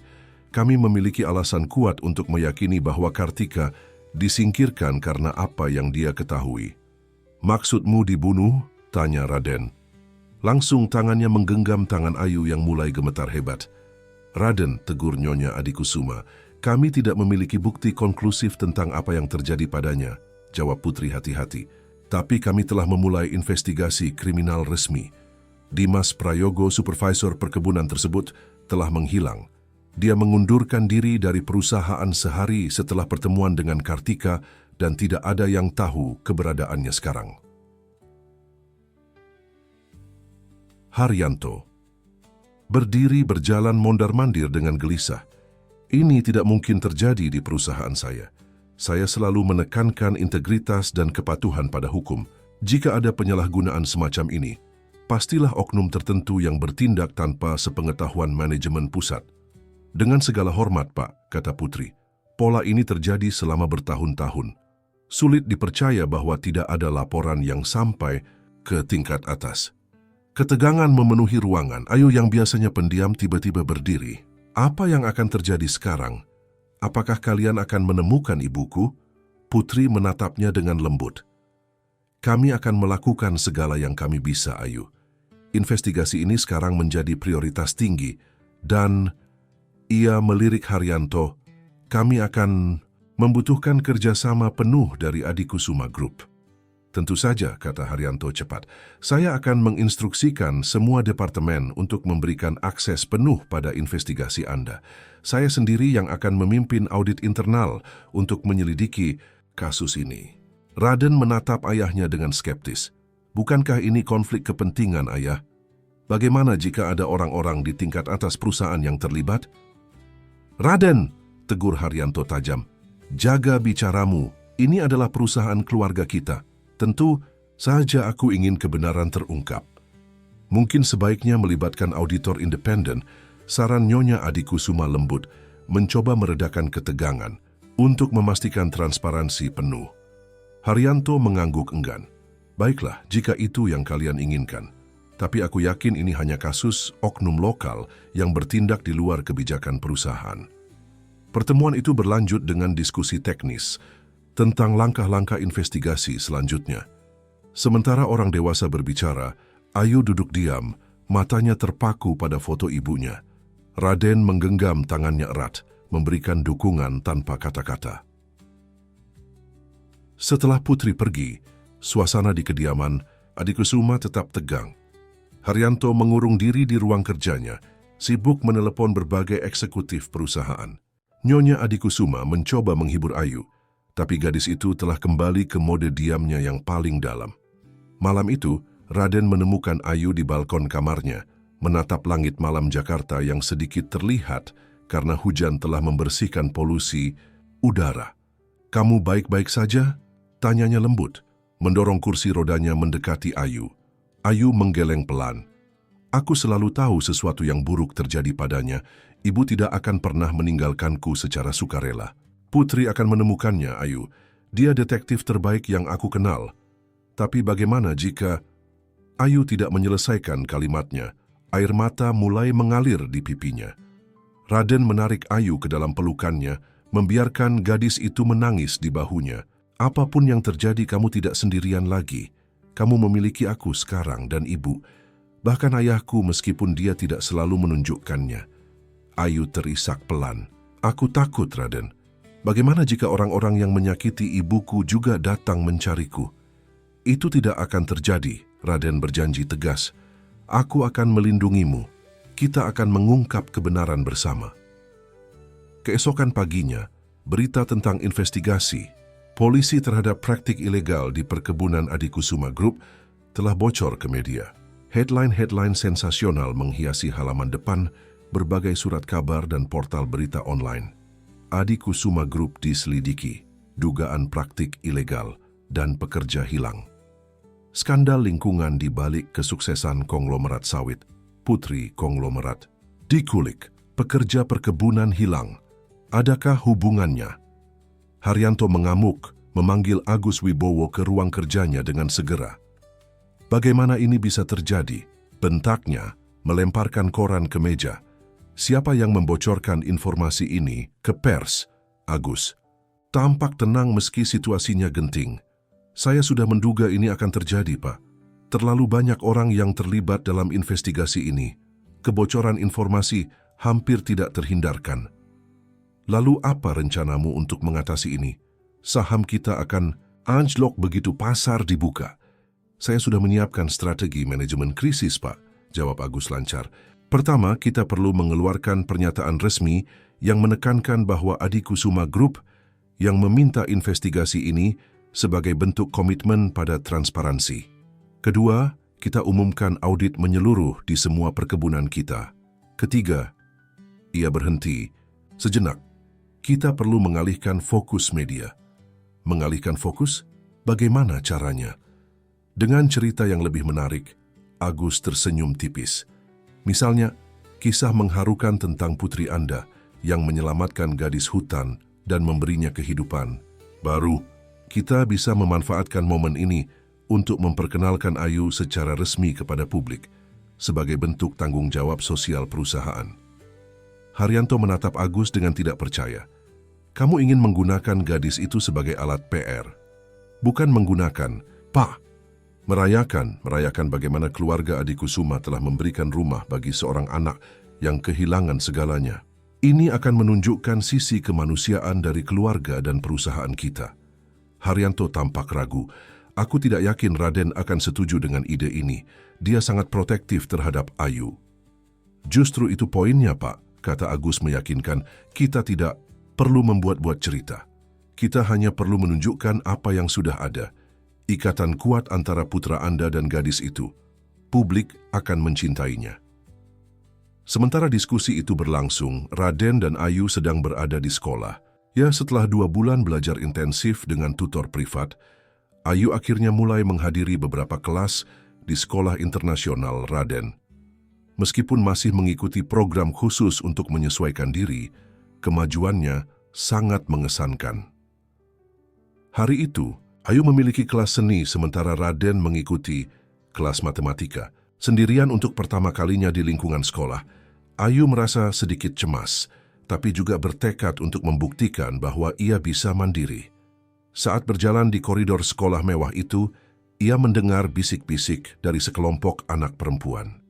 Itu dia si gadis hutan. Kudengar dia tinggal seperti binatang di hutan. Kasihan sekali Raden harus terus-menerus bersamanya. Pasti karena rasa kasihan, atau mungkin karena berhutang budi. Tapi serius, apa yang dilihat Raden dari gadis kampungan seperti dia? Ayu mempercepat langkahnya, pura-pura tidak mendengar, tapi kata-kata itu menusuk hatinya. Apakah benar Raden hanya bersamanya karena rasa kasihan atau hutang budi? Apakah ia benar-benar tidak pantas berada di dunia Raden? Kelas seni seharusnya menjadi pelarian yang menyenangkan, tapi Ayu tidak bisa berkonsentrasi. Ketika guru meminta mereka melukis tentang rumah, Ayu terdiam lama di depan kanvas kosongnya. Apa yang harus ia lukis? Bus tua di hutan yang menjadi rumahnya selama bertahun-tahun? Atau rumah mewah keluarga Adikusuma yang masih terasa asing baginya? Akhirnya ia mulai melukis.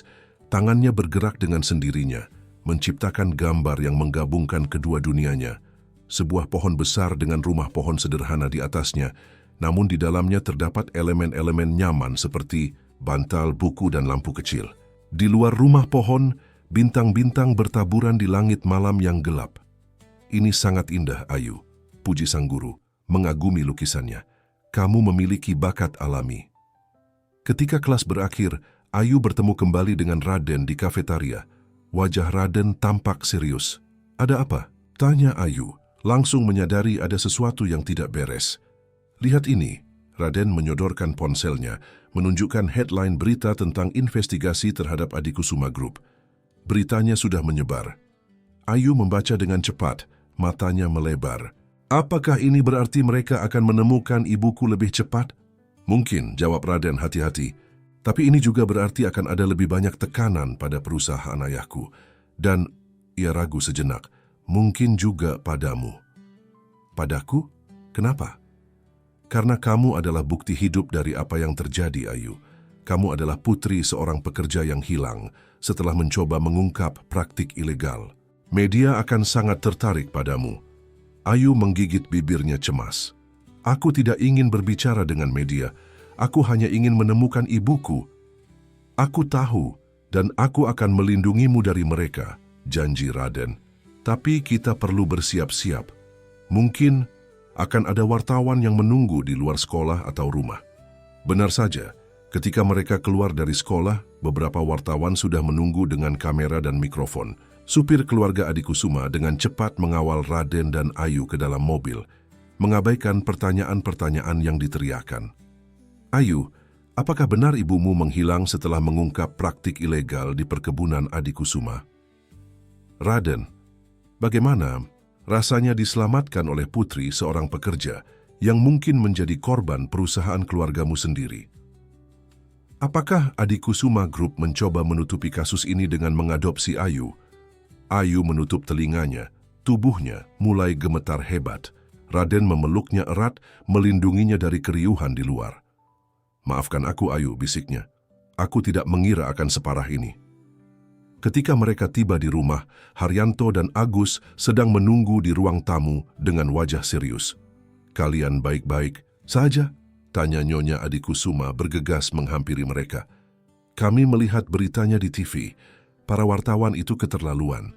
Kami baik-baik saja, Bu, jawab Raden, masih memegang tangan Ayu yang gemetar. Tapi Ayu sangat terguncang. Haryanto berdehem. Raden, Ayu, ada yang perlu kita bicarakan. Situasi ini telah berkembang menjadi krisis media. Pak Agus memiliki strategi untuk menanganinya. Strategi? Raden mengangkat alisnya curiga. Agus melangkah maju dengan senyum profesionalnya. Ya, Raden, kita perlu mengambil kendali atas narasi ini sebelum media membuat spekulasi liar yang dapat merusak reputasi keluarga Parasakan. Dan bagaimana caranya, tanya Raden, nada suaranya menantang. Dengan wawancara eksklusif, jawab Agus lancar. Kita pilih satu media terpercaya, berikan mereka akses eksklusif untuk mewawancarai kalian berdua, tentu saja dengan kondisi yang kita tetapkan. Kita ceritakan kisah nyata tentang bagaimana Ayu menyelamatkanmu dan bagaimana keluarga Adikusuma memutuskan untuk memberinya rumah dan pendidikan sebagai bentuk terima kasih. Dan tentang ibuku? Tanya Ayu tiba-tiba, suaranya kecil tapi jelas. Tentang apa yang terjadi padanya di perkebunan itu? Agus terlihat sedikit terkejut, tidak terbiasa Ayu berbicara langsung padanya. Kita bisa menyebutkan bahwa keluarga Adikusuma sangat prihatin dengan hilangnya ibumu dan telah meminta investigasi menyeluruh sebagai bentuk tanggung jawab sosial perusahaan. Tanggung jawab sosial? Raden mendengus. Ini bukan tentang CSR, Pak Agus, ini tentang keadilan, tentang menemukan kebenaran. Tentu saja, Agus mengangguk diplomatis. Tapi kita perlu mengelola cara informasi ini disampaikan ke publik. Saat ini, narasi yang berkembang sangat merugikan keluarga dan perusahaan kalian.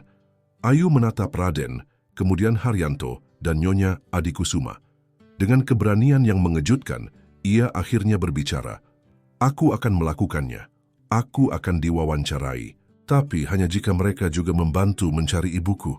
Aku ingin wajah ibuku ada di berita itu, sehingga semua orang bisa mencarinya. Semua orang di ruangan itu terlihat terkejut dengan ketegasan Ayu. Raden menatapnya dengan bangga, sementara Haryanto tampak kagum dengan keberanian gadis itu. Itu bisa diatur, kata Agus. Untuk pertama kalinya terlihat sedikit kehilangan kata-kata. Dan satu hal lagi, lanjut Ayu, matanya menatap lurus ke arah Haryanto. Aku ingin tahu kebenaran tentang apa yang terjadi di perkebunan itu. Apa yang ibu coba laporkan. Dan siapa yang bertanggung jawab atas hilangnya ibu? Haryanto menatap Ayu lama. Sesuatu berubah dalam pandangannya terhadap gadis itu. Bukan lagi sekedar gadis hutan atau beban yang harus ditanggung, tapi seseorang dengan keberanian dan integritas yang mungkin lebih besar dari banyak orang dewasa yang ia kenal. Kamu akan mendapatkannya, Ayu, janji Haryanto dengan suara yang berbeda. Dari biasanya, lebih tulus, lebih manusiawi. Aku sendiri yang akan memastikannya. Cahaya kamera berkedip-kedip, mengisi ruang tamu keluarga Adikusuma yang mewah. Ayu duduk tegang di samping Raden, kedua tangannya saling meremas di pangkuannya. Di hadapan mereka, seorang jurnalis wanita dari stasiun televisi nasional menunggu dengan senyum profesional. Sementara kru kamera dan lighting bersiap untuk wawancara eksklusif yang telah dinanti-nantikan publik. Santai saja Ayu, bisik Raden, menggenggam tangan gadis itu untuk memberikan dukungan. Ingat, kita hanya perlu menceritakan kebenaran. Ayu mengangguk kaku, matanya beralih ke Nyonya Adikusuma yang berdiri tidak jauh dari mereka, memberikan senyum menenangkan.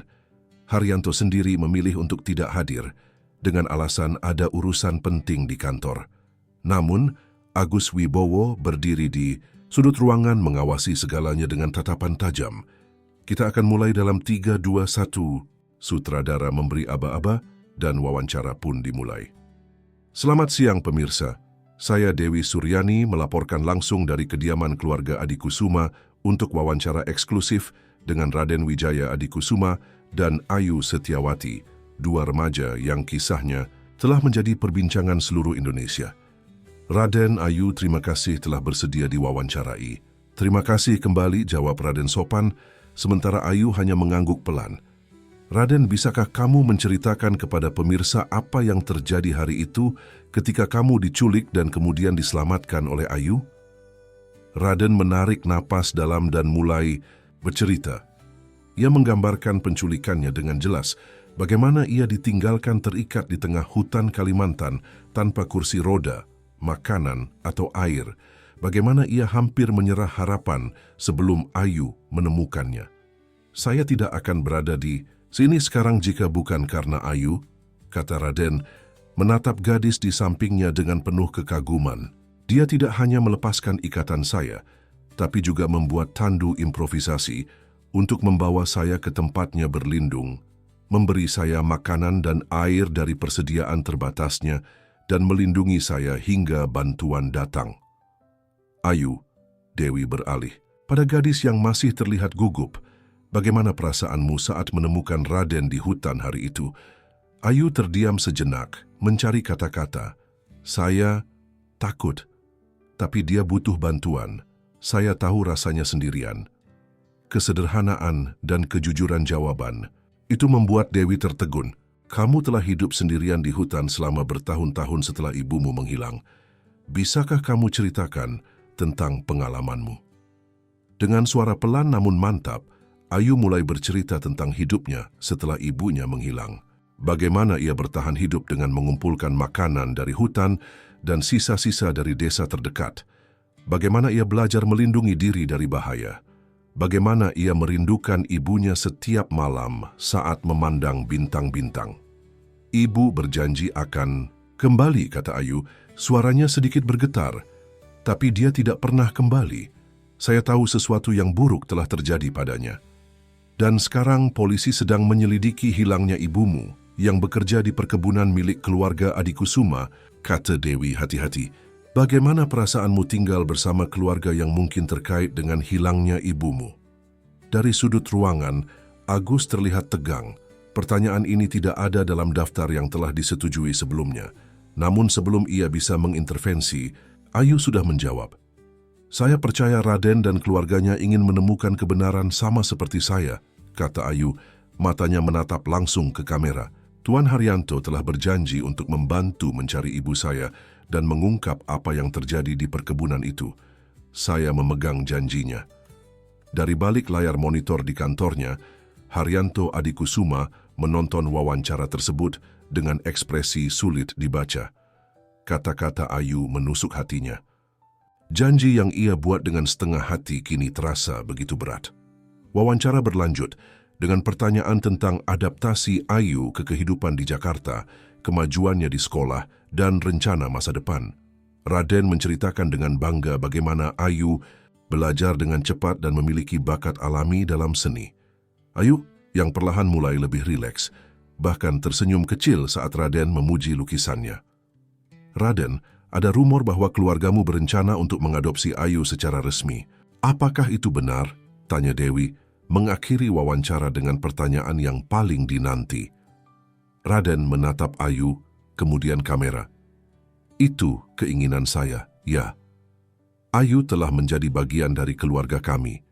Dia bukan hanya orang yang menyelamatkan hidup saya, tapi juga saudara yang tidak pernah saya miliki. Saya berharap prosesnya bisa berjalan lancar.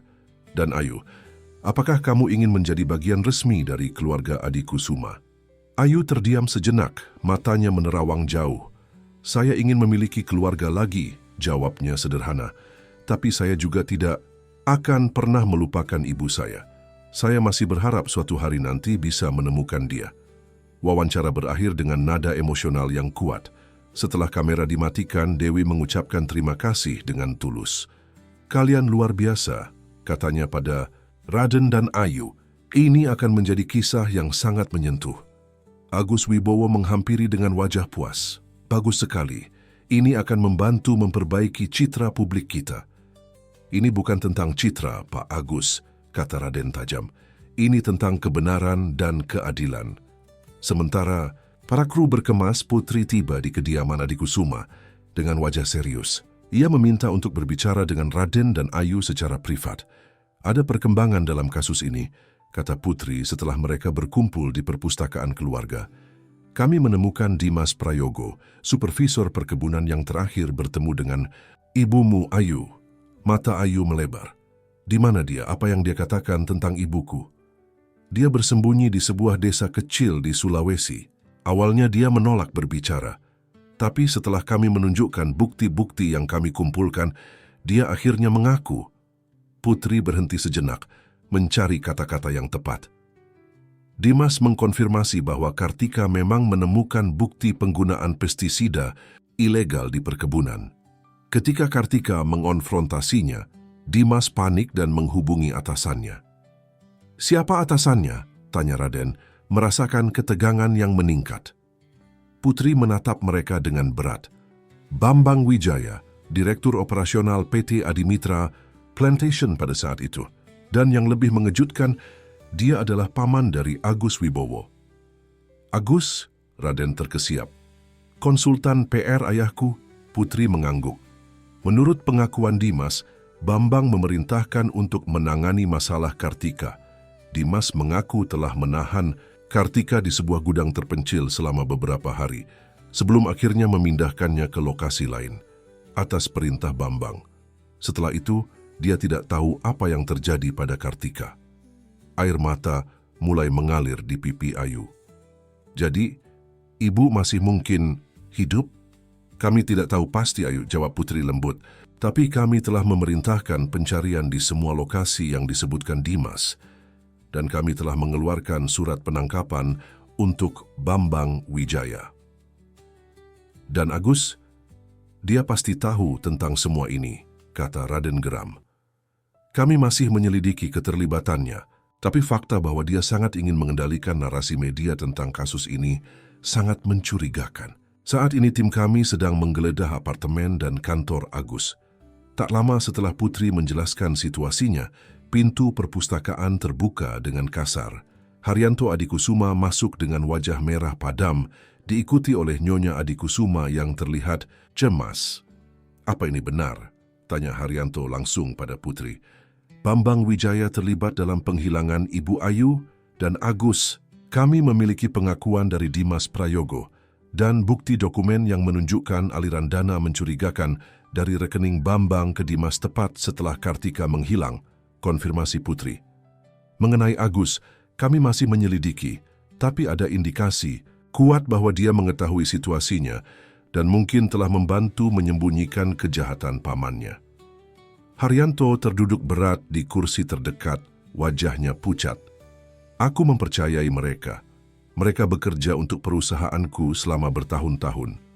Bagaimana?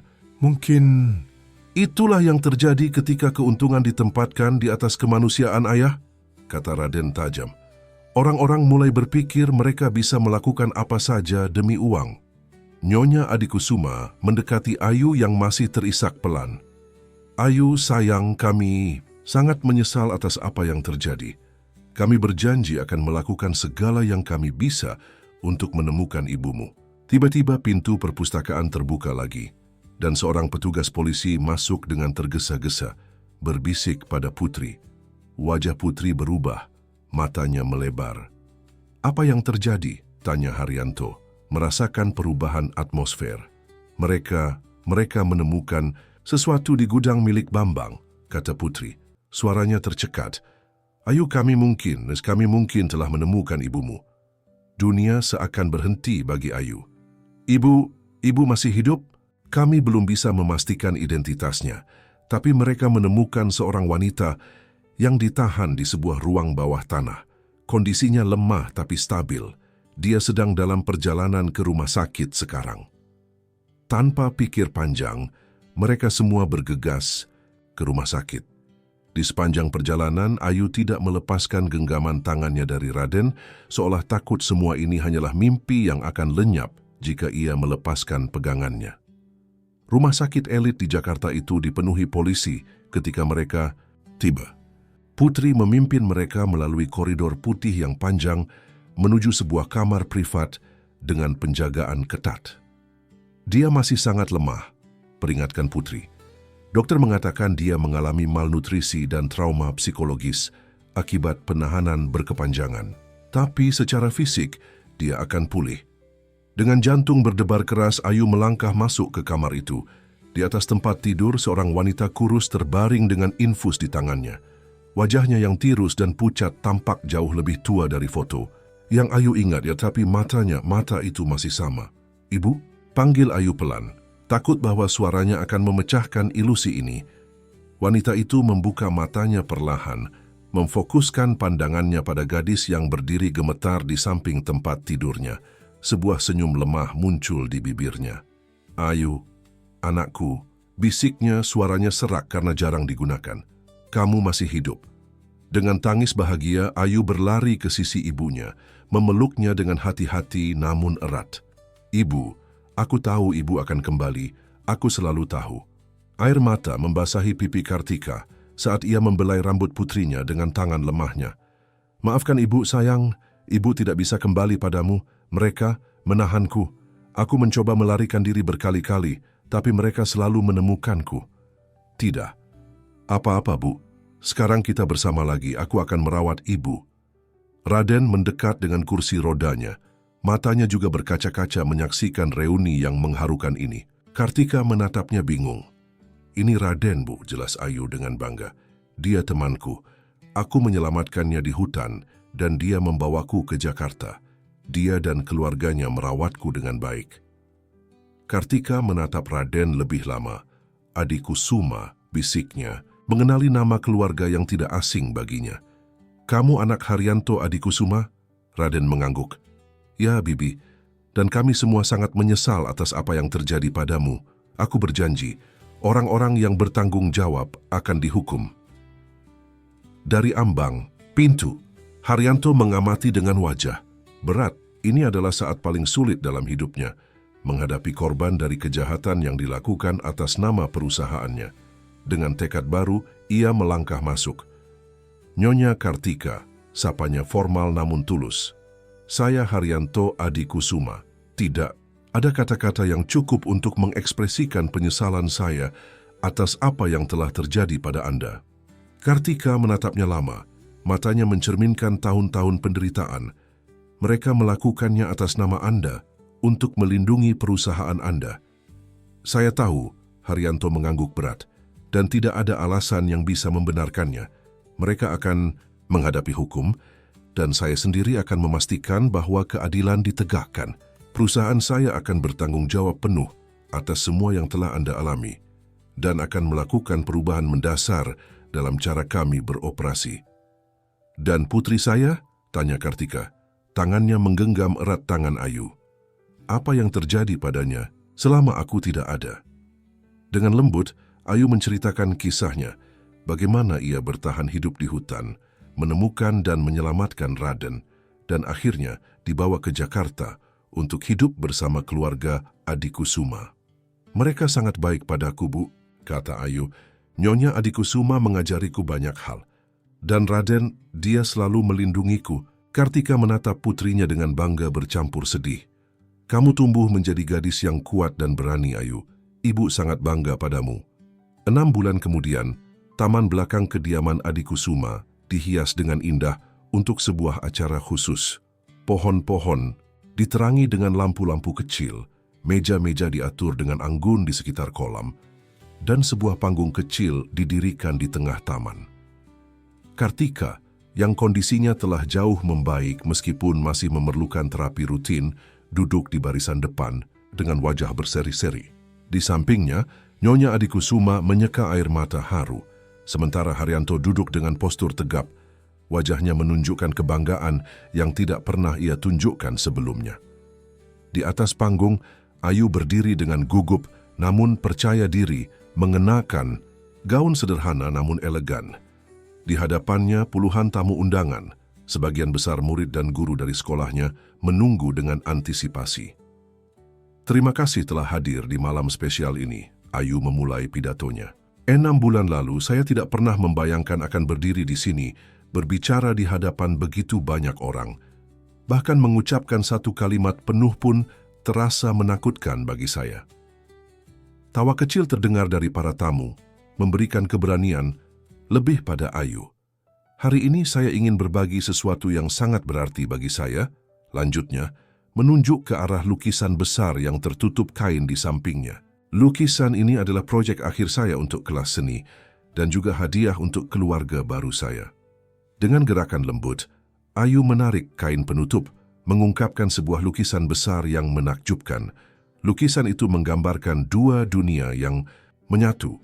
Di satu sisi, hutan Kalimantan yang liar dan bebas dengan bintang-bintang bertaburan di langitnya. Di sisi lain, kehidupan urban Jakarta yang teratur dan modern. Di tengah-tengah, berdiri 4 figur yang saling bergandengan tangan, Ayu, Kartika, Raden, dan seorang wanita yang menyerupai Nyonya Adikusuma. Di belakang mereka, seperti bayangan, pelindung berdiri figur tinggi yang mengingatkan pada Haryanto. Saya menamai lukisan ini, 2 dunia menjadi satu, jelas Ayu. Karena itulah yang terjadi dalam hidup saya. Dunia liar hutan tempat saya belajar bertahan hidup, dan dunia modern, Jakarta tempat saya belajar hidup. Keduanya sama berharganya, sama pentingnya dalam membentuk siapa saya sekarang. Tepuk tangan hangat memenuhi taman. Raden, yang duduk di kursi rodanya di samping panggung, menatap Ayu dengan mata berkaca-kaca, bangga dengan perkembangan luar. Biasa gadis yang dulu takut bahkan untuk berbicara di hadapan orang asing. Hari ini juga spesial karena alasan lain, lanjut Ayu. Hari ini, secara resmi, saya menjadi bagian dari keluarga Adikusuma.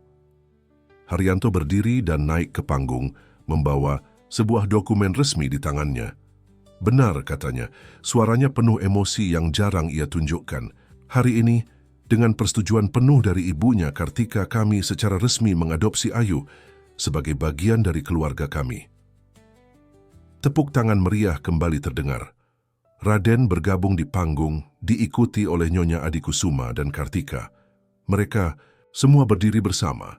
Gambaran keluarga yang tidak konvensional, namun dipenuhi cinta dan penerimaan. Tapi ini bukan hanya tentang saya, kata Ayu, menggenggam tangan ibunya. Ini juga tentang semua anak yang hidup dalam ketidakpastian, yang kehilangan keluarga mereka, yang terpaksa belajar bertahan hidup terlalu dini. Karena itu, hari ini keluarga Adikusuma juga mengumumkan pembentukan Yayasan Kartika. Haryanto melangkah maju.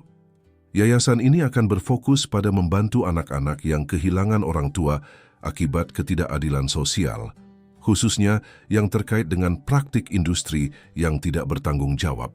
Kami juga akan mendanai penelitian tentang praktik berkelanjutan dalam industri perkebunan dan memastikan bahwa apa yang terjadi pada Kartika tidak akan pernah terjadi lagi pada siapapun. Dan sebagai langkah pertama, tambah Raden, kami akan kembali ke Kalimantan untuk membantu membangun sekolah dan klinik kesehatan bagi anak-anak di desa sekitar perkebunan. Karena perubahan sejati dimulai dengan memberikan pendidikan dan kesehatan yang layak bagi generasi berikutnya. Malam itu berlanjut dengan musik dan tawa. Ayu yang dulu takut dengan keramaian, kini berbaur dengan tamu-tamu, berbagi cerita dan tawa. Kartika mengamati putrinya dengan hati penuh syukur, tidak pernah membayangkan bahwa penderitaan mereka akan berakhir dengan kebahagiaan seperti ini. Di sudut taman, Raden dan Ayu akhirnya mendapat momen untuk berbicara berdua. "Jadi, bagaimana rasanya menjadi Ayu Adikusuma?" tanya Raden dengan senyum jahil. Ayu tertawa kecil. "Aneh, tapi juga benar, seperti akhirnya menemukan tempat yang tepat." "Kamu tahu, kamu tidak perlu mengubah siapa dirimu," kata Raden serius. "Nama Setiawati adalah warisan dari ibumu. Kamu bisa mempertahankannya jika kamu mau." Ayu menggeleng lembut. "Ibuku sendiri yang mengusulkan ini. Dia bilang nama adalah simbol, dan menjadi Adikusuma adalah simbol bahwa kita semua telah berubah. Kamu, aku, ayahmu, perusahaanmu. Bahwa kita bisa membangun sesuatu yang baru dari reruntuhan masa lalu." Raden menatap Ayu dengan kagum. "Kamu selalu mengejutkanku dengan kebijaksanaanmu. Siapa sangka gadis kecil yang takut dengan orang asing kini bisa berpidato di hadapan puluhan orang? Dan siapa sangka anak manja yang terikat di pohon itu kini menjadi aktivis lingkungan dan hak-hak pekerja?" Balas Ayu dengan senyum menggoda. Mereka tertawa bersama menikmati momen tenang di tengah keramaian. Di langit bintang-bintang mulai muncul, meski tidak sebanyak di hutan Kalimantan, tapi tetap indah dengan caranya sendiri. "Raden," kata Ayu tiba-tiba serius, "terima kasih. Untuk apa Sen? Untuk menemukanku di hutan itu, untuk membawaku ke duniamu, untuk membuatku percaya bahwa aku bisa menjadi lebih dari sekadar gadis hutan." Raden menggenggam tangan Ayu erat. "Tidak, Ayu. Akulah yang harus berterima kasih. Kamu menyelamatkanku, tidak hanya dari pohon itu, tapi dari kehidupan yang terlindungi namun hampa. Kamu mengajariku tentang keberanian, ketahanan, dan apa artinya benar-benar hidup." Di kejauhan, Haryanto mengamati interaksi mereka dengan senyum kecil. Ia telah kehilangan banyak hal dalam proses ini. Reputasinya tercoreng. Beberapa eksekutif terpercayanya di penjara, nilai saham perusahaannya anjlok untuk sementara. Tapi ia juga mendapatkan sesuatu yang jauh lebih berharga, putranya yang tumbuh menjadi pria muda dengan prinsip dan integritas, sebuah keluarga yang lebih kuat dan tulus, dan kesempatan untuk memperbaiki kesalahan masa lalu. Saat bulan perlahan naik di langit Jakarta, keluarga Adikusuma yang baru berdiri bersama di bawah cahayanya, Haryanto dan istrinya Raden di kursi rodanya, Ayu dengan senyum barunya, dan Kartika yang perlahan pulih. Mereka semua telah berubah, tumbuh, dan menemukan makna baru dalam hidup mereka. Dan di saat yang sama, di hutan Kalimantan yang jauh, di tempat di mana Raden dulu terikat pada pohon kering, sebuah tunas hijau telah tumbuh dari tanah yang dulu gersang, simbol kecil bahwa dari penderitaan terdalam sekalipun, kehidupan baru selalu bisa bermula.